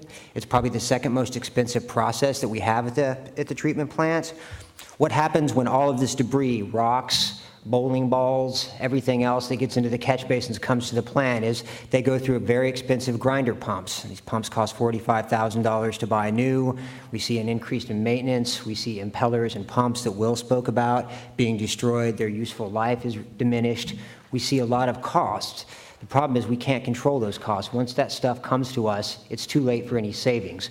We need to pay to pick it up on the streets. When it comes to the wastewater treatment plant, there isn't anything we could do. I could talk to you forever about the diminished capacity that we have for treatment when there's grit in the lines because we have to pay contractors to come in and jet that debris out so we can actually move the product through like it's supposed to be in its normal treatment life. I don't want to talk a lot about science. What I want to do is offer you the opportunity to work with the frontline service providers, like my coworkers and the citizens and everybody that showed up here today. We can help you find the savings. We're the ones that are out there closest to the work. We're the ones that would love to work with you to find out where we can save some money, where we can actually benefit the people that all showed up here, because these people pay a premium for services, and the people that provide those services are ourselves. We love our community. We're a part of this community. We really want to see the most value for every dollar that's spent here. So please work with us to invest wisely in this community. I know it's going to mean making hard decisions, but hard decisions are something we elected you to make, and we ask you to make those decisions and consider the people that are most able to afford those cuts in this economy. Thank you. Thank you. Mayor, Commissioners, thank you very much. I came out with Representative Fagan's convoy from East Portland tonight, and actually, as a result of listening to everybody, I think I'm going to change what I want to speak about because that's been spoken to pretty extensively. Okay, just put your name into the record. Oh, I'm sorry, it's David Peters. Thank you, David. Ultimately, this gentleman to my right just said exactly what I think I need to say to you. We hired you guys, and I can't think of a single program that I've heard about tonight that I wouldn't love to write a check for if you had that magical unlimited bank account, which you don't. I left my office early today because I wanted to get ready for this meeting, and sitting on my desk are case studies for cities of Detroit, Chicago, St. Louis, and by any measure, those are failed cities. And amazingly, I even though I came from Texas, I love Portland. And I'd like for my children and my children's children to be able to enjoy Portland also. And unfortunately, I don't think residents of St. Louis, Chicago, Detroit's children's children are going to be able to enjoy those cities to the extent that we would like to. So that being said, as one of the members of the public who hired you, I'd just like to say it's okay for you to do your job. I recognize that you don't have enough money. I recognize that you're not going to be able to materialize that money. And it's okay to be courageous, and all of us are going to hurt. It's just a question of you guys having enough wisdom to figure out how to make that hurt the least amount. That's all I have to say. Yeah, thank you. My name is Colleen Peters, and we live just off of 148th between Powell and Division. We came out with Representative Fagan's group. The subject of sidewalks and crosswalks has been covered extensively. You know the impact that has in neighborhoods and communities and how important that is. I want to encourage you to look at, as you're looking at those issues, I want you to focus on where you put a flashing crosswalk versus a non-flashing crosswalk. We have a non-flashing crosswalk at approximately 128th and Division, right across from Mid-County Health Department, with multiple bus stops around that area where women and parents are taking small children back and forth across that crosswalk all the time. I drive that crosswalk every day, and I see people hit there almost every day. Conversely, at approximately 158th and Division, part of the Springwater Trail, there is a flashing crosswalk, which is very hard to miss. The lights flash, everyone knows, you stop your car, you wait for that one bicyclist to go across. As you look at where to put money and how to spend it, I encourage you to spend it as wisely as you can, echoing everyone else in this room. It's not going to be easy. If you look at where you're going to put a crosswalk, look at if there are houses, apartments, shopping centers close by, health clinics where families are coming and going across the crosswalks versus things like the flashing crosswalk at 158th and Division, or also down on Foster, Southeast Foster. Two very lovely crosswalks with great flashing lights that almost no one uses. Thank you for your time tonight. Thank you. Thanks very much. Hi, my name is Adam Lyons, and I'm the director or the manager of Clark Center on the east side, 1431 Southeast MLK, not to be mistaken with the BCC downtown. I just want to thank you guys for the opportunity to be able to talk to you about my program and what its loss potentially would mean. The Clark Center is a short-term residential facility that excels in transitioning people from homelessness to housing. It's a really important part of the Portland safety net that actually prevents a lot of people from becoming homeless. In 2012, we saw 659 people come through our doors, and they left our doors going into affordable, sustainable housing. A majority of them did. Clark Center has a lot of partnerships throughout the city with different agencies. This list includes, but is not limited to, Cascade AIDS Project, Northwest Pilot Project, who care for our city's most vulnerable, chronically ill, and elderly. We also have a partnership with Join in the Community Engagement Project that does outreach to people that they identify as extremely vulnerable and on the street. At the Clark Center, we have alcohol and drug support, tenant education classes, and vocational training. We also have University of Portland nursing students who do health screenings, emergency room diversion, health education classes, and general referral. The Clark Center staff spends a considerable amount of time and effort triaging people who are suffering from mental illness. We have a mental health specialist on site who does a remarkable job accessing scarce resources for people with persistent mental illness. So this is the program that would be sacrificed for $537,000. From a cost standpoint, if you divide $537,000 by the 659 people we served last year, and then you divide that by the average length of stay of 60 days, you get $13.50 per day for an individual. That $13.50 per day allows individuals to access our resources and services, but more importantly, it gives them the opportunity to return to a normal and sustainable lifestyle. Thank you. Thank you. Thank you all very much.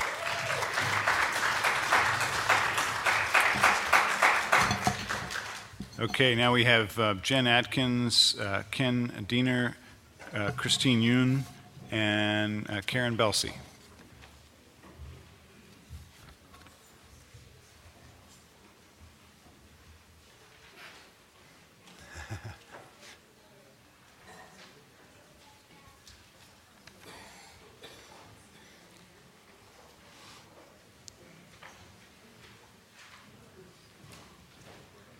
Welcome. Since they have a lot of equipment, why don't you go ahead and get started? Yes, please. Just pull that microphone a little closer to you. Hello, my name is Jen Atkins, and I'm the mental health specialist at Transition Projects. You just heard from my coworker, Adam Lyons. I'm also a social worker and a fourth-generation Portlander. You all are probably familiar with the statistics that roughly half of homeless individuals meet criteria for major mental illness. I just kind of wanted to tell you a little bit about my day or weeks at the Clark Center, what goes on for me. So I meet with some of the most chronically ill and difficult to engage with clients. Most of the people I work with have fallen through the cracks of our mental health system and desperately need treatment. Many of my clients feel and are treated like they are invisible. I actually had someone tell me today, he was crying, and I asked him why, and he said, you know, this is the first time that anyone sat down and actually had a conversation with me, and he didn't even know how long. You know, I once had a client who was basically in a catatonic state, and it took me a few days to even get his name. I've worked with veterans who are so traumatized by their experiences in combat that sleeping indoors around other people is almost unbearable. But when the weather gets, you know, really cold, they need to come inside. So we're the ones that convince them to do that and try and make it safe and comfortable. Conversely, I have clients who have spent most of their adult lives in prison, and they're afraid to go outside, and they don't even know how. I have many clients who are just so depressed, anxious, paranoid, or traumatized that trying to get them to access a doctor with no health insurance, no bus fare, no phone, no shoes, they don't even know where to begin. So, that's where the Clark Center comes in. We really are the safety net for these people. We work with our city's most marginalized and vulnerable residents, and we try and ignite their hope. For me, specifically, I teach them a lot of basic life skills, and I just wanted to tell you, thank you for your support. I know you guys are really supportive of us, so thank you. Thank you. Thank you for your work. Christine, you want to go next? Hi, Christine Yoon on behalf of Buckman Pool. This pool is the only parks facility that serves inner southeast, inner northeast, northwest, and central city. And it's an extremely dense neighborhood where a lot of people walk, bike, or use public transit to get around and to get to the pool. And so by removing this pool, you're basically asking everybody to get in their cars and drive to a pool that is somewhere else, 2 miles away, 5 miles away. And I know that's not what we're trying to achieve here with increasing density in the city center. I would say that if this were a temporary closure, I would be okay with that. This is the 4th or 5th time that Buckman Pool has been closed or been slated to be closed in the last decade. And so because of that pattern, I feel that if it does get closed this time, it's for good.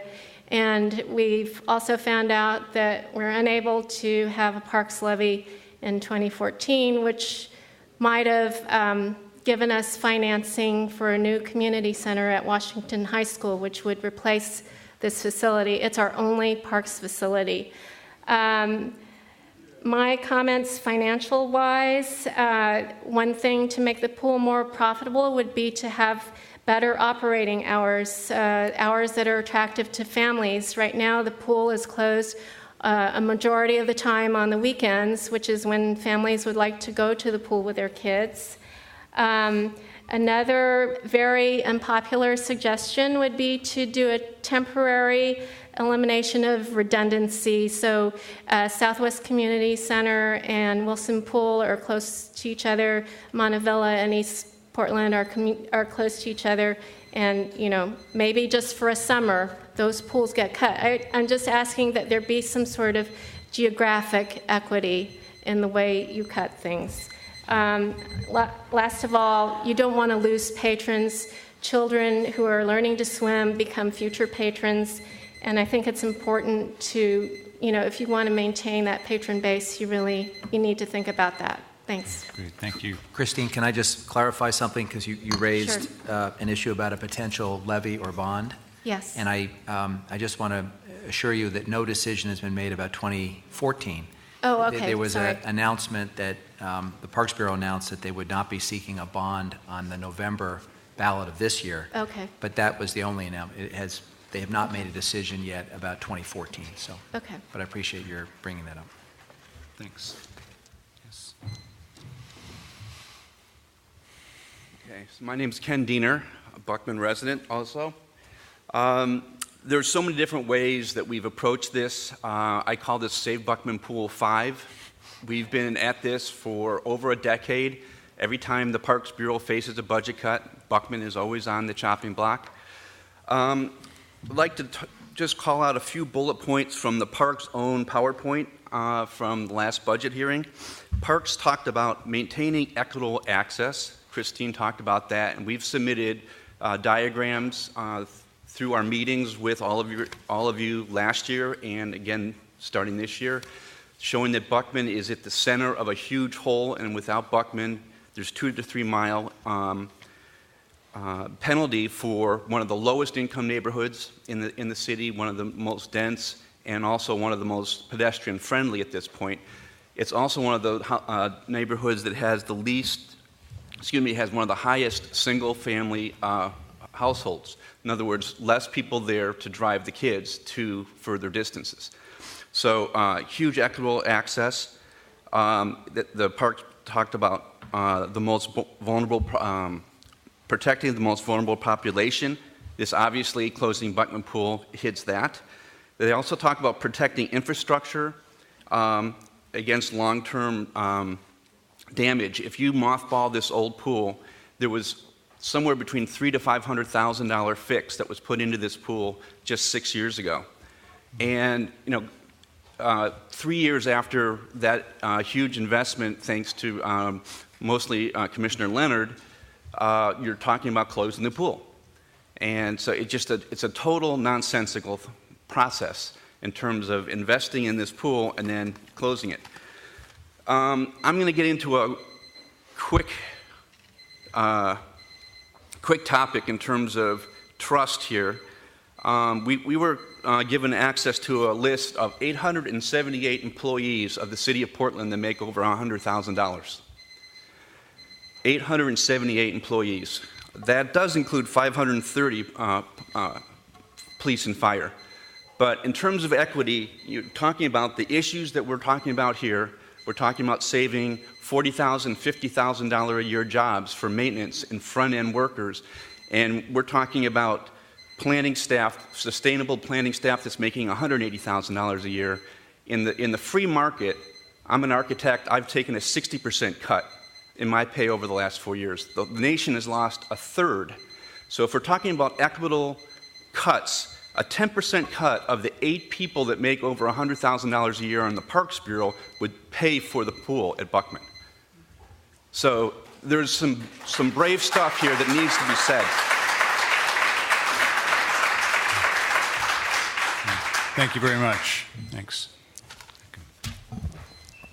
Mayor, Commissioners, hi, my name is Karen Belsey. I'm with Open Meadow Alternative Schools, and I'm happy to be here tonight and have the opportunity to talk with you. I think what I want to talk with you about is hope.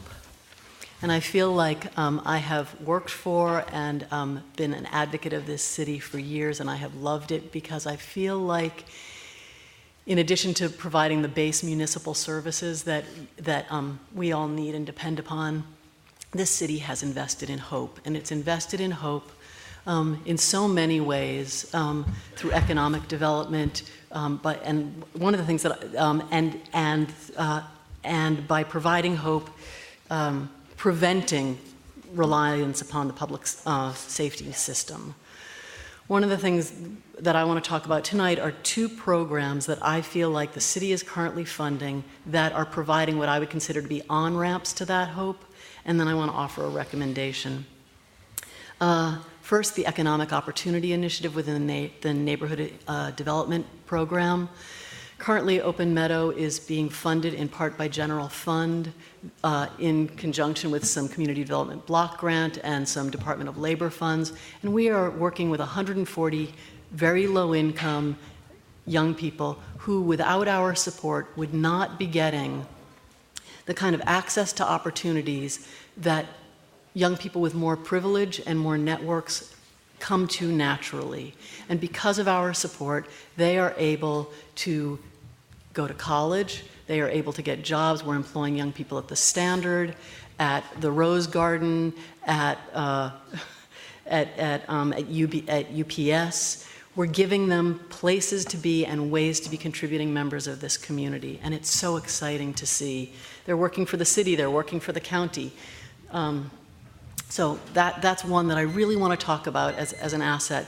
The other is the Youth Pass and what it means to be able to provide our young people with an access to education that keeps them in school and keeps them hopeful about what they are able to achieve and what they can strive for.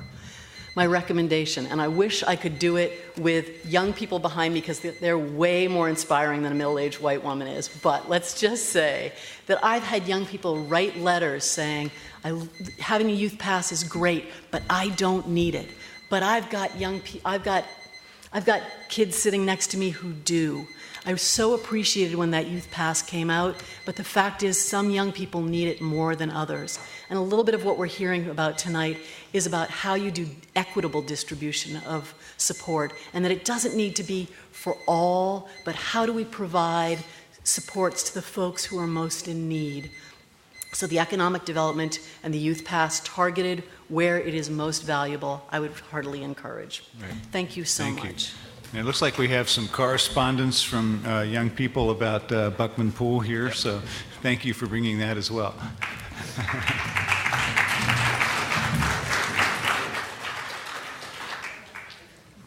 Okay, we have Kara Helgren, Eric Arnold, Miro Medina, and Bob Ernest.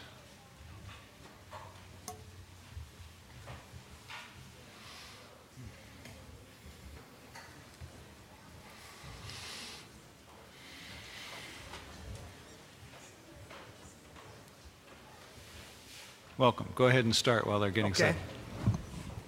Hi, my name is Eric Arnold, and I'm here on behalf of Buckman Pool. And all those kids go to Buckman, made those signs. It's nice. Those were heavy. And I wanted to give you a break there. Yeah, I was looking over all the things that comprise the budget, and everything in there is really important and doesn't really pay for itself. That's why we got to pay for it. And pools are another example of that. They don't pencil out. But like schools and libraries and things, they're part of our philosophy as a society that they're important. And I don't know, our neighborhood needs one. And we don't want to go, our neighborhood's getting more dense all the time, more people in a smaller space. And pools, when our pool is closed and I go to other pools, for our temporary closures, it's great. You go to another pool and you get to meet people from other neighborhoods. Portland has got a lot of great neighborhoods, and that's one way you get to know about other neighborhoods. But the pools are one thing that make people feel a part of a neighborhood. We go to this pool. Oh, over in our side of town, we go to this pool.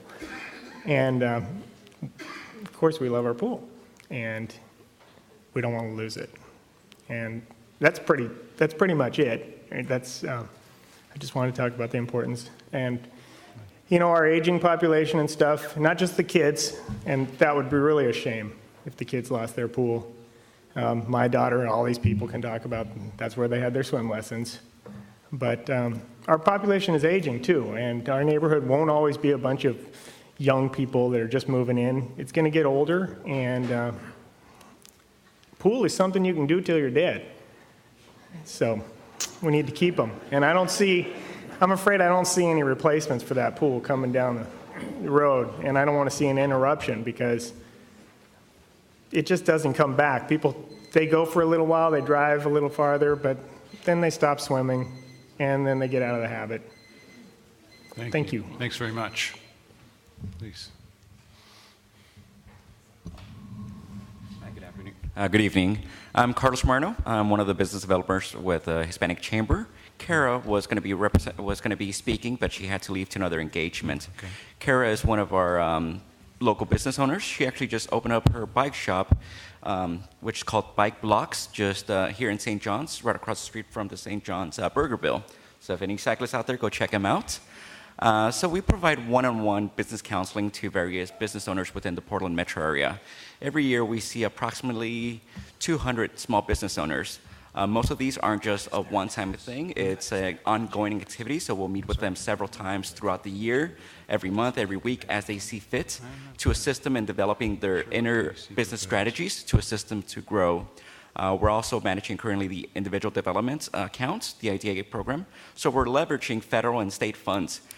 Just recently, we enrolled over 30 clients. So those local $90,000 that they're putting into this program, they're going to be coming out with approximately $1/3 because of the matching funds that they're receiving through the state and the federal. And what's very important is not that we're providing them some funds, but we're providing them advice and counseling so they can they can look at the financial projections and worksheets to know how to best utilize those funds. Because we know as business owners, just throwing money at the problem is not the solution. It's finding the right way to invest that money that are really going to make any long-term impact for your business and also for the city. Sir, can I just ask you a question? Because the Hispanic Chamber has been a trusted and valued partner of the city for a long time. Are you here to advocate for a continuation of a program, or are you opposing a cut of some kind in either the PDC budget or the city's budget? I'm here. We are majorly funded. We do receive funding from PDC. So I would like to encourage you guys to maintain budget adds at 100% if all possible, since it is a very vital part towards the development of the economy here in Portland. Okay, thank you. Thank you very much. Please. Mayor, Commissioners, my name is Bob Ernest. I live at 107th and Gleason. Thank you for coming out to the neighborhood and collecting information and input from the citizens. I'm here to make a pitch for the programs that are volunteer-driven and are also on the potential chopping block with the city budget. Give you a little bit of background. I had the good fortune of retiring 9 years ago. I now work part-time and have been for the last 7 years. In the meantime, I am an EPAP founding member, East Portland Action Plan founding member. I'm on the Hazelwood Neighborhood Board. I'm the co-chair of the Gateway Urban Renewal Citizens Advisory Committee. I'm a volunteer at the Cherry Blossom Senior Center, which is sponsored by IRCO. And I'm also a volunteer at the Urban League Senior Site at the corner of Martin Luther King and Killingsworth. All the programs that I volunteer with are affected by different program cuts that they could be potentially facing. I'm advocating that you do full funding for the East Portland Action Plan to support the work of the hundreds of volunteers that program has engaged. It's an innovative program. It's been great to watch this program develop over the years. I also ask that you would fund the Office of Neighborhood Involvement to continue the work that volunteers do, particularly the work of Elders in Action, and I believe you've heard from Leslie Foran earlier this evening. And also don't cut the Parks and Recreation pass-through for the aging services. Again, volunteers are an integral part of the services to seniors, and volunteers make Portland. This is a no-cost item when you get volunteers engaged. Thank you. Thanks for dedicating all the time that you found in retirement to being a volunteer. Thank you, Mayor. Thank you. We look forward to seeing you at EPAP. Thank you. Thanks very much. Okay, let's see. Pete Hybertson, Erica Gaines. Sorry, I'm going to mess that up. Magnolia Blackwood and Joan Sunquist. Erica Gaines, I bet. There we go. Now I can read your name, Erica. I know this woman. She's from Earl Boyles.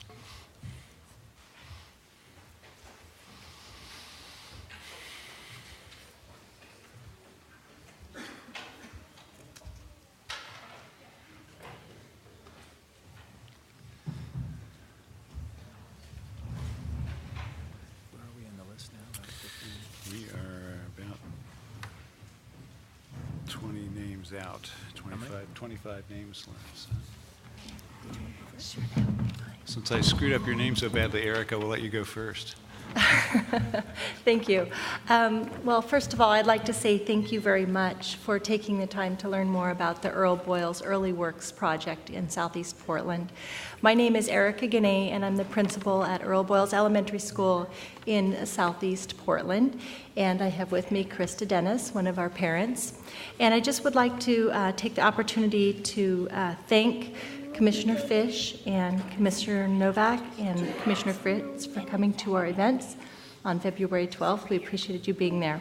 Thank you for your hospitality. Absolutely. I'm kind of nervous, actually.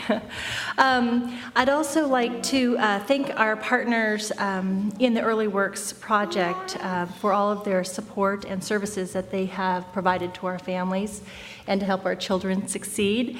And some of our partners are the Children's Institute, the Children's Book Bank, Growing Gardens, Head Start, MESD, Midland Library, Oregon Food Bank, PAT, SMART, and SUN, just to name a few.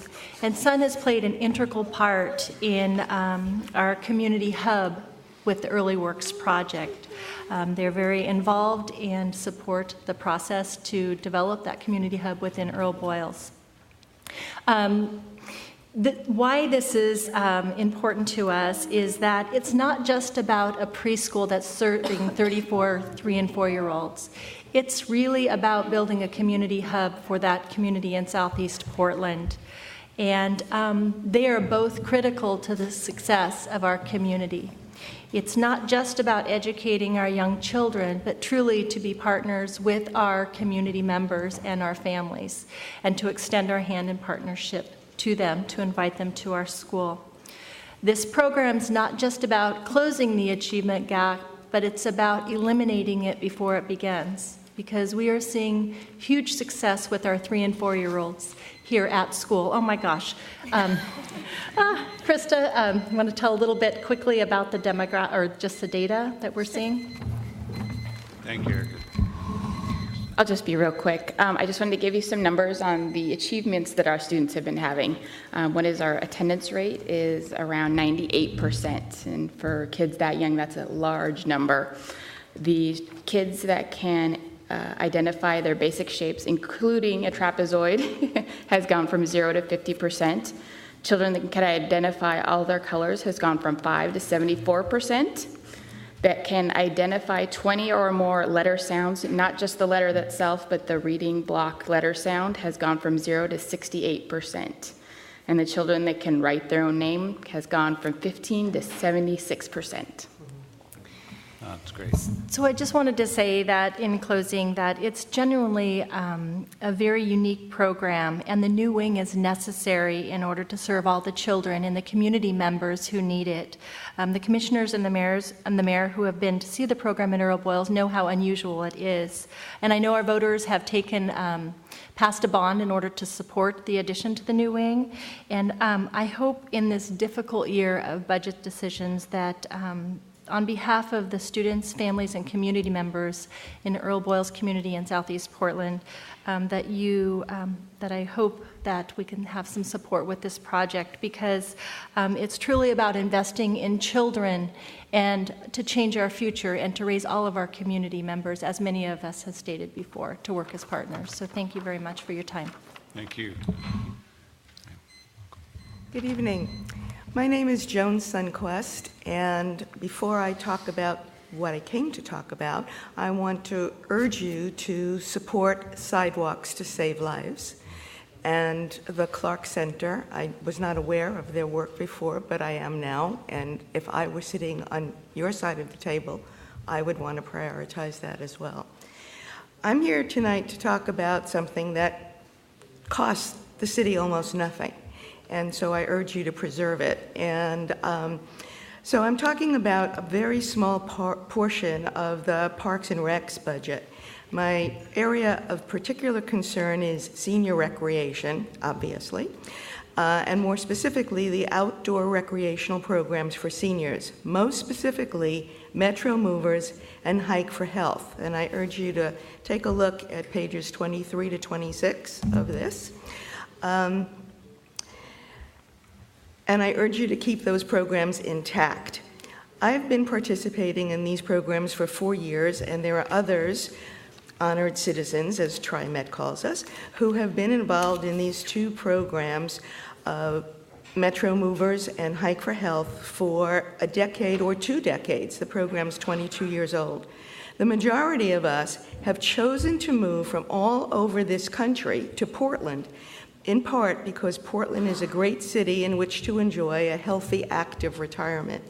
A large part of that national reputation for retirees has to do with the quality and availability of hiking and walking programs offered by our award-winning Portland Parks and Recreation Department. Thank you, Mr. Fish.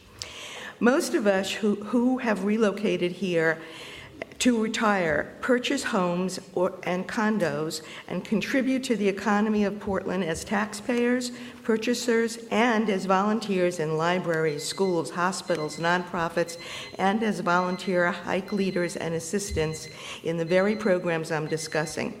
By participating in these programs, we keep physically and mentally fit and remain healthier than the general aging population, and thereby reducing the burden on the healthcare system. In reviewing the proposed budget, and I read all of it, I see senior recreation as a line item on page 103. That line shows total costs of more than twice the revenues and a recovery of only 47%. What that line does not show is a breakdown of specific senior recreation programs, like Metro Movers, for example, which requires zero maintenance, zero utilities, zero capital replacement cost. Participants drive, carpool, or use public transportation to get to Metro Mover hike locations. There are no salaried personnel staff present at those hikes.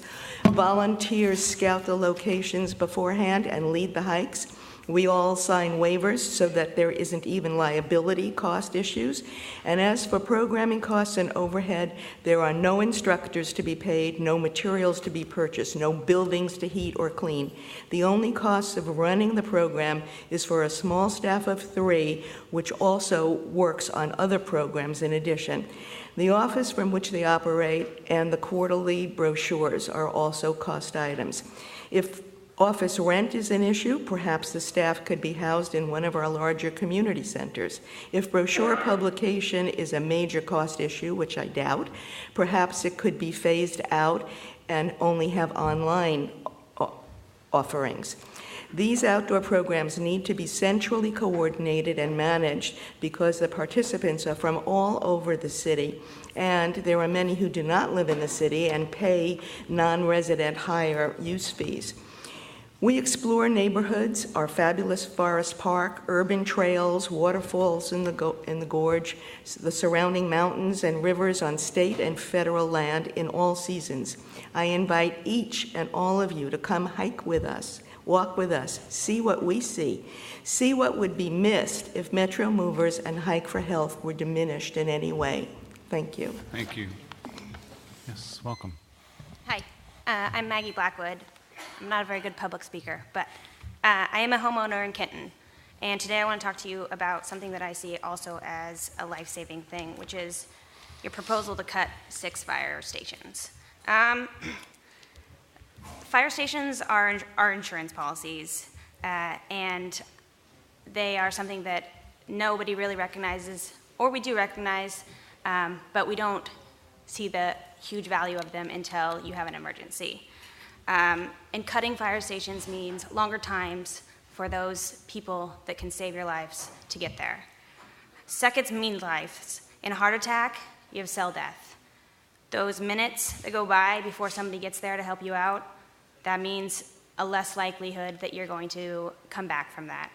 If you're choking, obviously you need somebody there as soon as possible. Asthma attacks, when that occurs, I don't know if you have those, but definitely minutes seem like hours. So EMS is hugely important. But then the other thing is fires, they increase in size in minutes. So the longer those stations take to get there when you cut them, the more these fires are going to increase. We hope that we don't have fires. Nobody wants a fire in their own house. And so we have things like prevention, helping make sure that those are not occurring. When you're talking about cutting stations or cutting those integrated things in our system that are protecting us, you're talking about losing those values that we have that are going to affect us, no matter if you don't see it immediately, if you see it later on, 1 life, 2 lives. The longer it takes companies to get to a fire, the more dangerous that fire becomes. The more dangerous it is for our firefighters. the more dangerous it is for our citizens to be viable citizens in the end. You talk about cutting fire stations down in Salem, where it took an 8-minute response in an area and 2 people died in that fire, where if they wouldn't have cut that station, it would have been a 5-minute response. And that's possibly 2 lives that could have been saved. I'm not saying it wasn't because of that, but I think really considering what you're cutting is a huge deal. Thank you very much. Hi. Welcome. Good evening. My name is Pete Hybertson. I'm also here with the Solidarity Against Austerity Committee. And I'm not here to advocate for cuts of any kind. I'm here because the proper name for the program you are promoting has been conspicuously absent from this debate until tonight. What you are proposing is austerity, and that's plain and simple. That's what it is. And austerity has worsened public services and unemployment. Everywhere it has been imposed on a community, we have so many examples from the real world to guide us on this. Mayor Hales, in a recent interview, you characterized this budget issue as a temporary squeeze that will ease up, at which point we will be able to build a strong foundation for the future. Now, that seems an awful lot to me like what we heard last year, and the year before that, and the year before that.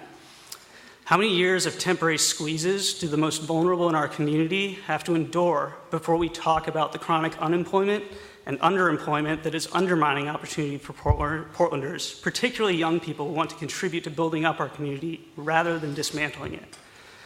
When I first moved out here, I wanted to be a public school teacher. And I would have considered it an honor to help the kids who are attending schools like this one. That was what I wanted to do. But all these years of budget cuts, that's made that an aspiration that seems all but unattainable to me at this point. It really offers only the assurance of debt and an uncertain ability to actually earn a living, providing a public service. I don't see how you can believe that you can build a foundation for the future on yearly cuts like these. If you really intend to build for the future, then why has an openness to revenue raised from wealthy individuals and businesses been absent from this debate? Why is local stimulus treated as an impossibility, as something that we can't have here? Austerity demands that good people and good programs be pitted against one another to fight over these artificially limited resources. And I simply refuse to feed that process. I will not advocate for a single cut or a single job lost. We deserve better than this type of budget process every year. Young people deserve support and an opportunity to help build up Portland and make the place that we love better for everybody.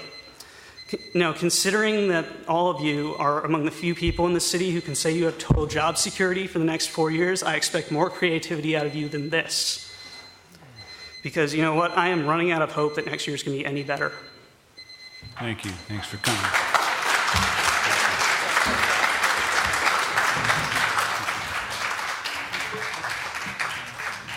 Thank you. Let's see. Maureen Phillips, Michael Langley, Matt Callanan, and Shamsa Mohammed.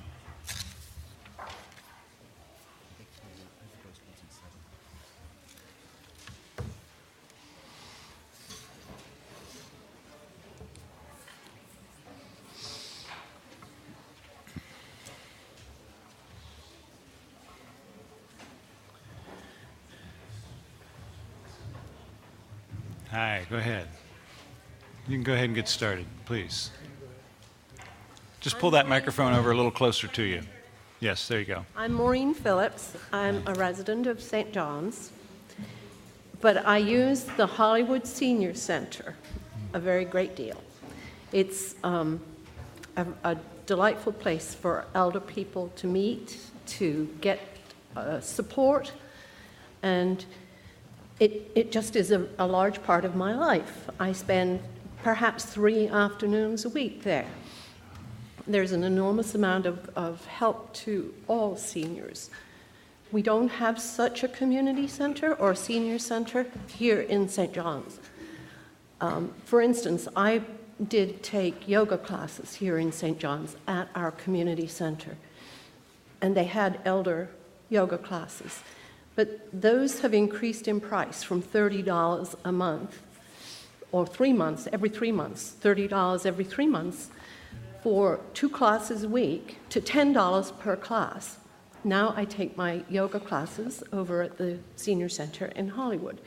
I've had to move my theater of operation. There is just not enough said about the way seniors are being depleted in every way. So I would like quickly to advocate for senior health and senior services remaining in position. Thank you. Thank you very much. Can I just ask, how much do the yoga classes cost at the Hollywood Senior Center? Oh, they're free. Thank we you. make contributions, and there are lots of volunteer hours that are put into that. Thank you. That's great. Yes. Thank you. Please. Mike Langley from East Portland. Good to see you guys. Mayor Hales, thank you guys for inviting us. I originally came here on the Southeast 136 issue, but that's been covered very well. Let me say one thing about that, though. I don't think what came across is how extremely, incredibly busy that street is. I went down that street again today.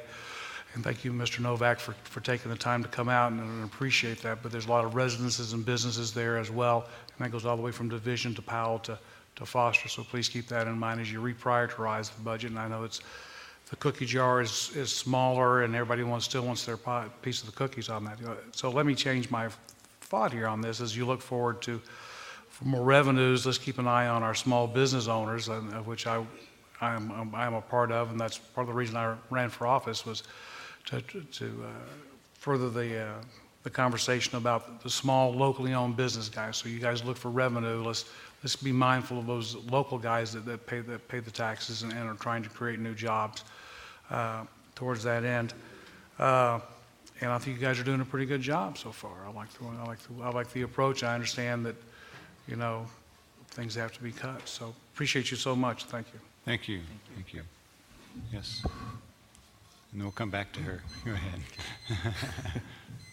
Hi, my name is Matt Callanan. I'm a proud parent of a fourth grader and a first grader at Buckman Elementary. I'm here to urge that there be no cuts to city pass-through funds to Sun, particularly at Buckman Elementary. Buckman is a modest school, has many families in deep need, other families who struggle, and still other families of modest means. Sun does what it says it does. It uses the medium of school to unite neighborhoods by establishing relationships with all those families, as well as community business members to draw on the strengths of some to serve the needs of others.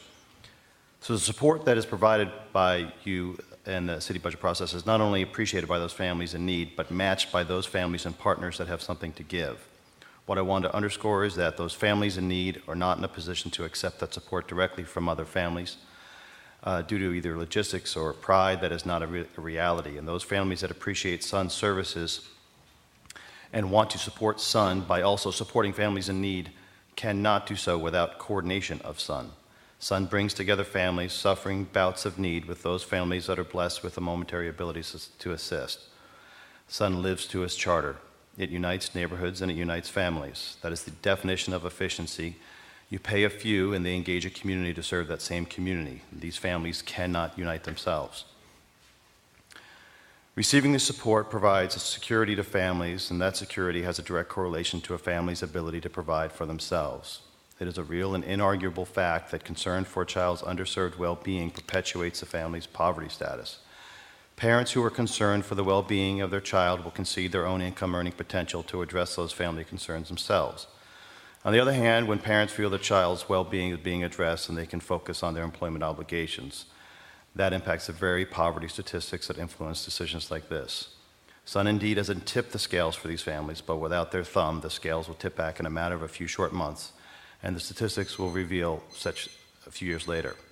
Once that support and coordination is gone, so goes the well-being of the child and the income of the parent, and then you've got poverty statistics right back to the starting point where they were years ago for Buckman, not to mention the lost pride and integrity of the affected families.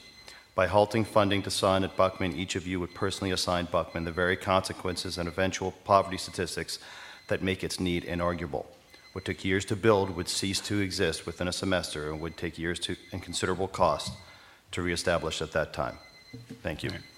Thank all three of you, and I'll call up the rest of the group, Ms. Mohammed. We have, thanks you. We have Ebla Mohammed, Abdikadir Mohammed, and Ahmed Mohammed. So I think you have other family members here. Yes, come on up, please.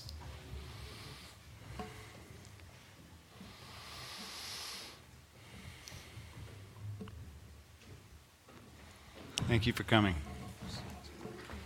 Hi. Good evening, ladies and gentlemen. My name is Ebla Mohammed, and I am a member of the Somali Bantu Community Organization of Oregon. And today I will be discussing about what the Somali Bantu provides and the service it uses. The SBCO mission is to advocate on behalf of the Somali Bantu community for access to professional and educational resources so that families can make a successful cultural, economic, and social transition to life in the United States, and to provide services to assist families in becoming economically stable, civically engaged members of their new community in Portland, Oregon. We provide skill buildings workshops for our youth, ESL training, daily homework club for kinder to 12 grade students, citizenships classes, translation services, transportation services, cultural awarenesses, training, and individual family support services. In addition, the SBCO provides cultural competence training and teaching our members how to communicate with and effectively interact with people across the cultures. Thank you very much. Thank you. Hi, just pull that microphone a little closer. There you go. Good evening. My name is Shamsa Mohammed, and I'm going to be presenting on behalf of the Somali Bantu also. The Somali Bantu is a non-profit organization that helps Somali Bantu refugees stimulate in the American society.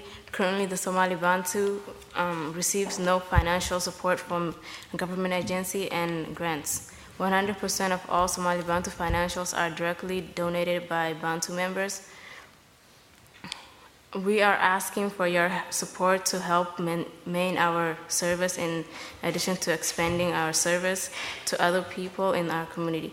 While there are other agencies out there that support refugees, our services are unique both culturally and philosophically. Our goal is to provide long-term, culturally appropriate service, a service that our community doesn't receive from other agencies. We already have the relationships with the families. We have programs to help them.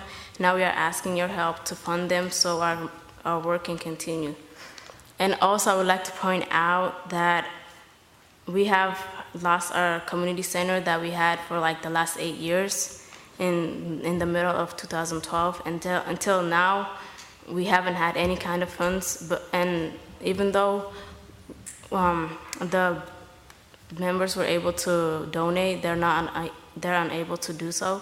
So now we owe about $3,000 to the landlord that provided us with the center. Thank you, that was all. Thank you.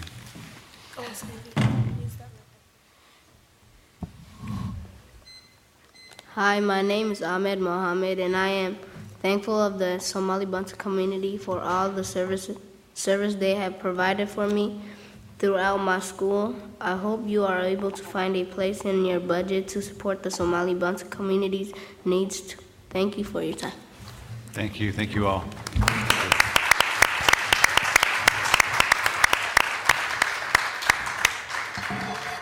Okay, now we have Andrew DeVoe, Anguilla Moose, Terry Parker, and Adam Lyons has already been up, I think. Tyrone Rucker.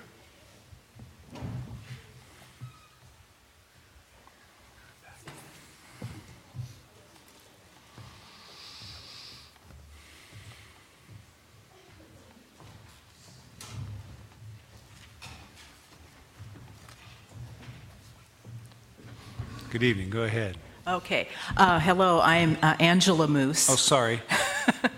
And I am a Kenton resident, and I serve right now as the vice chair of the Kenton Neighborhood Association. And I'm here to talk with you about the value of neighborhood associations in the city of Portland. Please do not let this theme of austerity in the city of Portland cut the ONI budget for neighborhood association support off at the knees. The local neighborhood coalitions throughout the city of Portland are the backbone of our successful neighborhood association networks. The hundreds of hours of our Volunteer efforts are given each year, and we need to grow with solid guidance and support. North Portland Neighborhood Services is a fine example of helping us build community, directing our imaginations to the best resources, and helps us bring the quotient of livability and value to our local neighborhoods.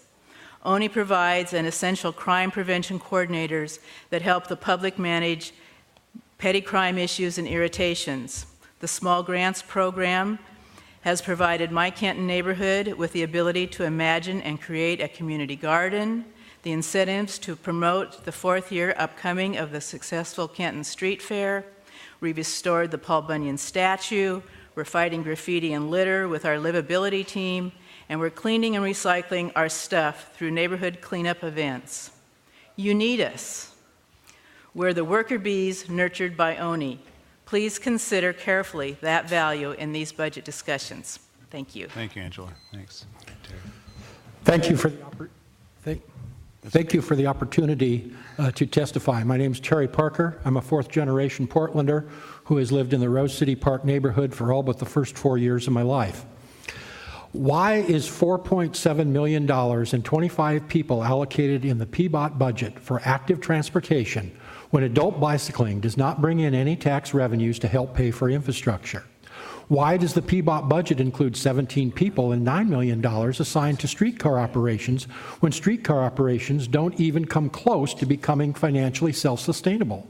Portland's economy is partly based on the fact it is a transportation hub.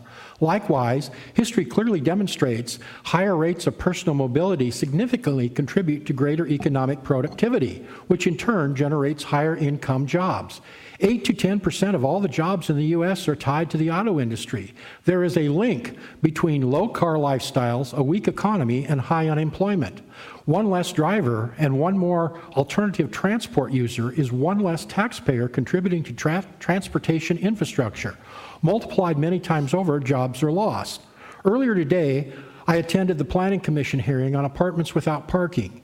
Even though it was identified in the comp plan that Portland incomes are not keeping up with inflation, once again the mantra by some at the commission and in the meeting is to establish costly parking permit systems instead of requiring developers to accept the responsibility for fresh parking demand.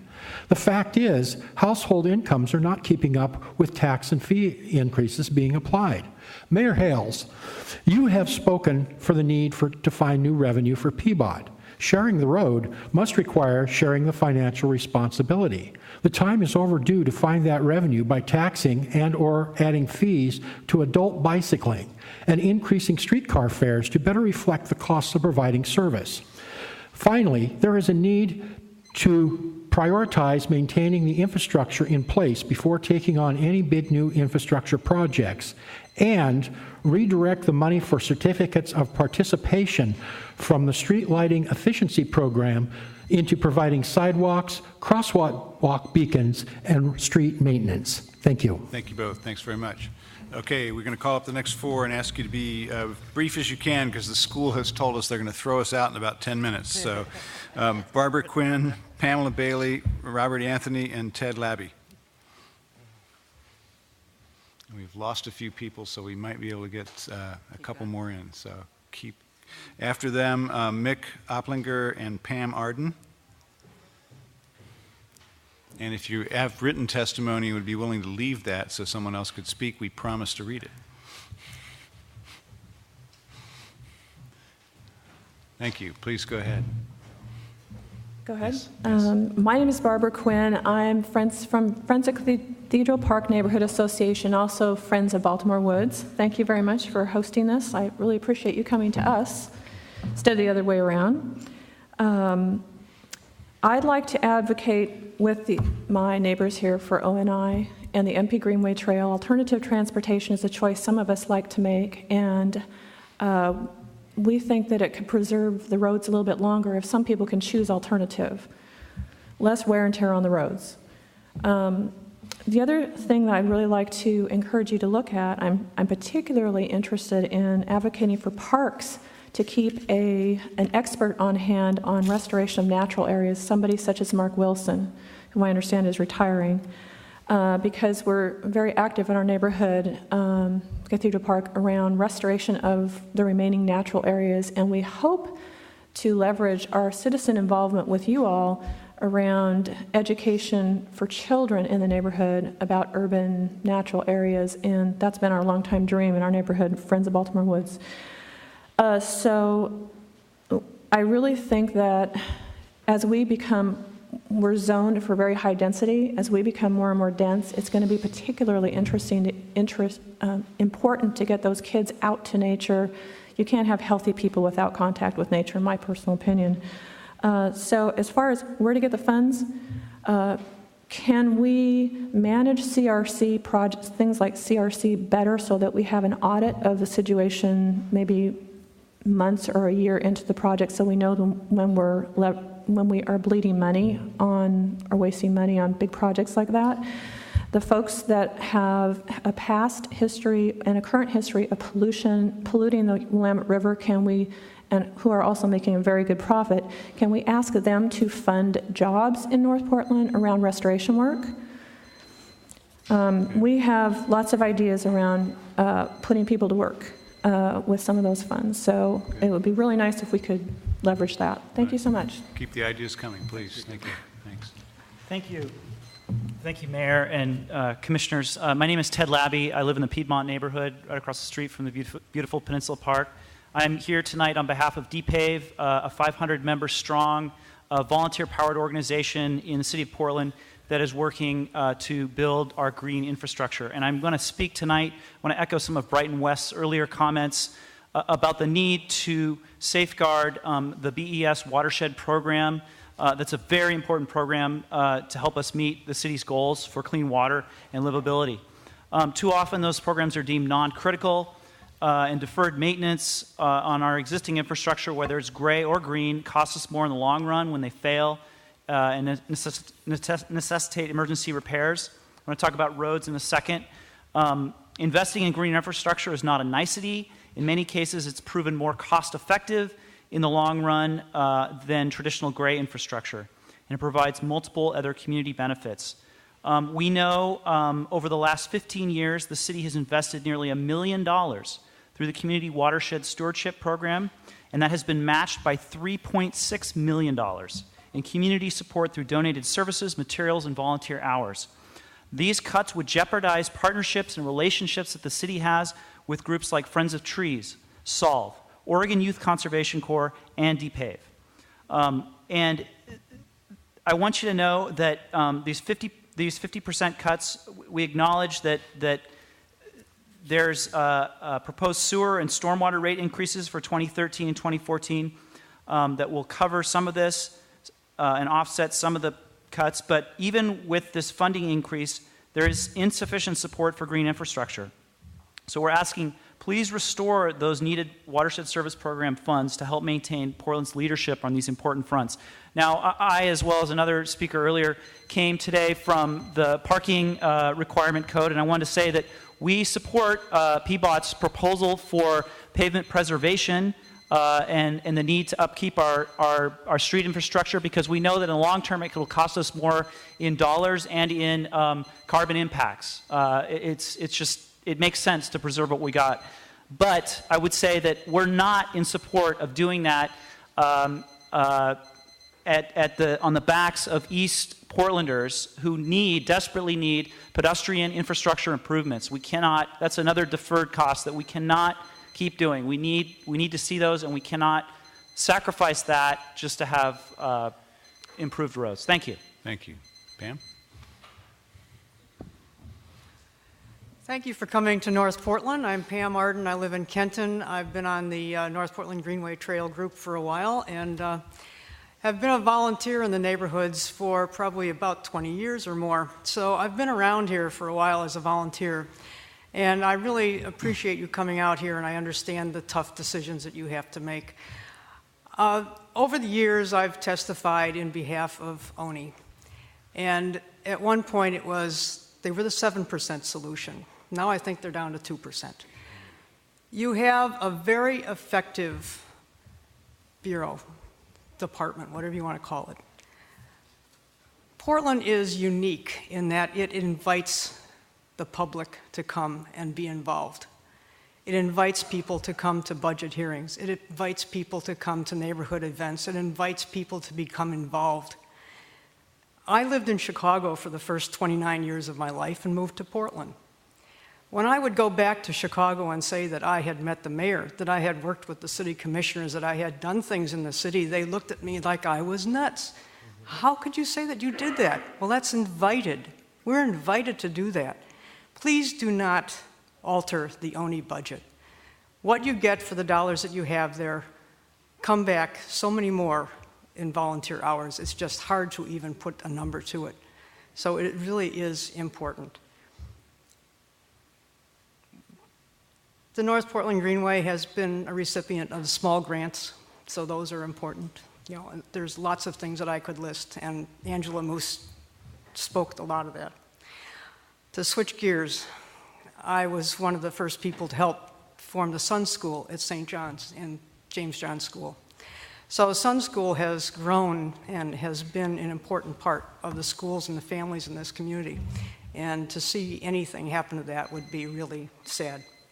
And just, I'm sorry for one thing, but every year I come and advocate for, please come and have somebody put a sign on my street that a street sweeper is coming, so I can get my car out of the way. They do that in Chicago. I took a picture of it. I can show you the sign that they put up.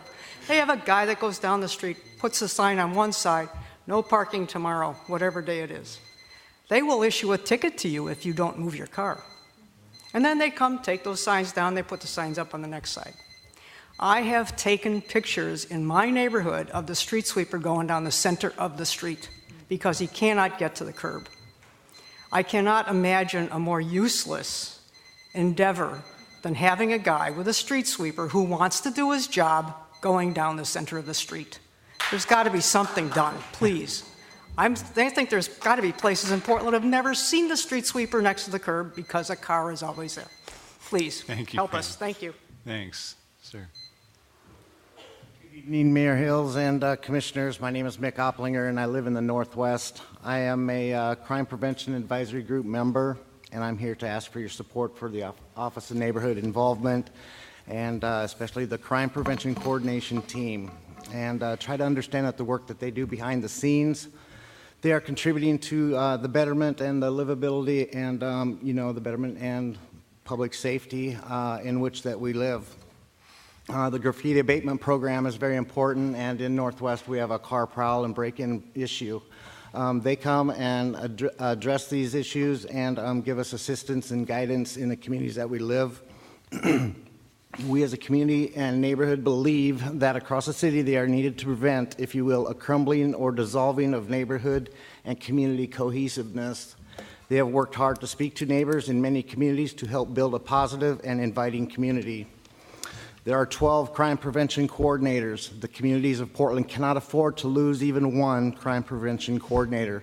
They create an empowered and motivated neighborhood, and I ask for your support for Office of Neighborhood Involvement and the Crime Prevention Coordination Team and the many services that they provide. Thank you. Thank you all.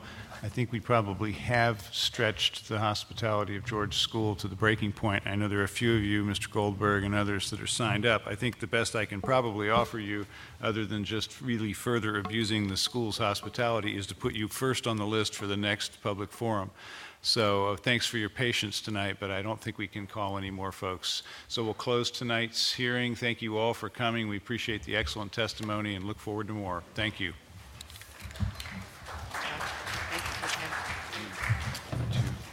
Cody.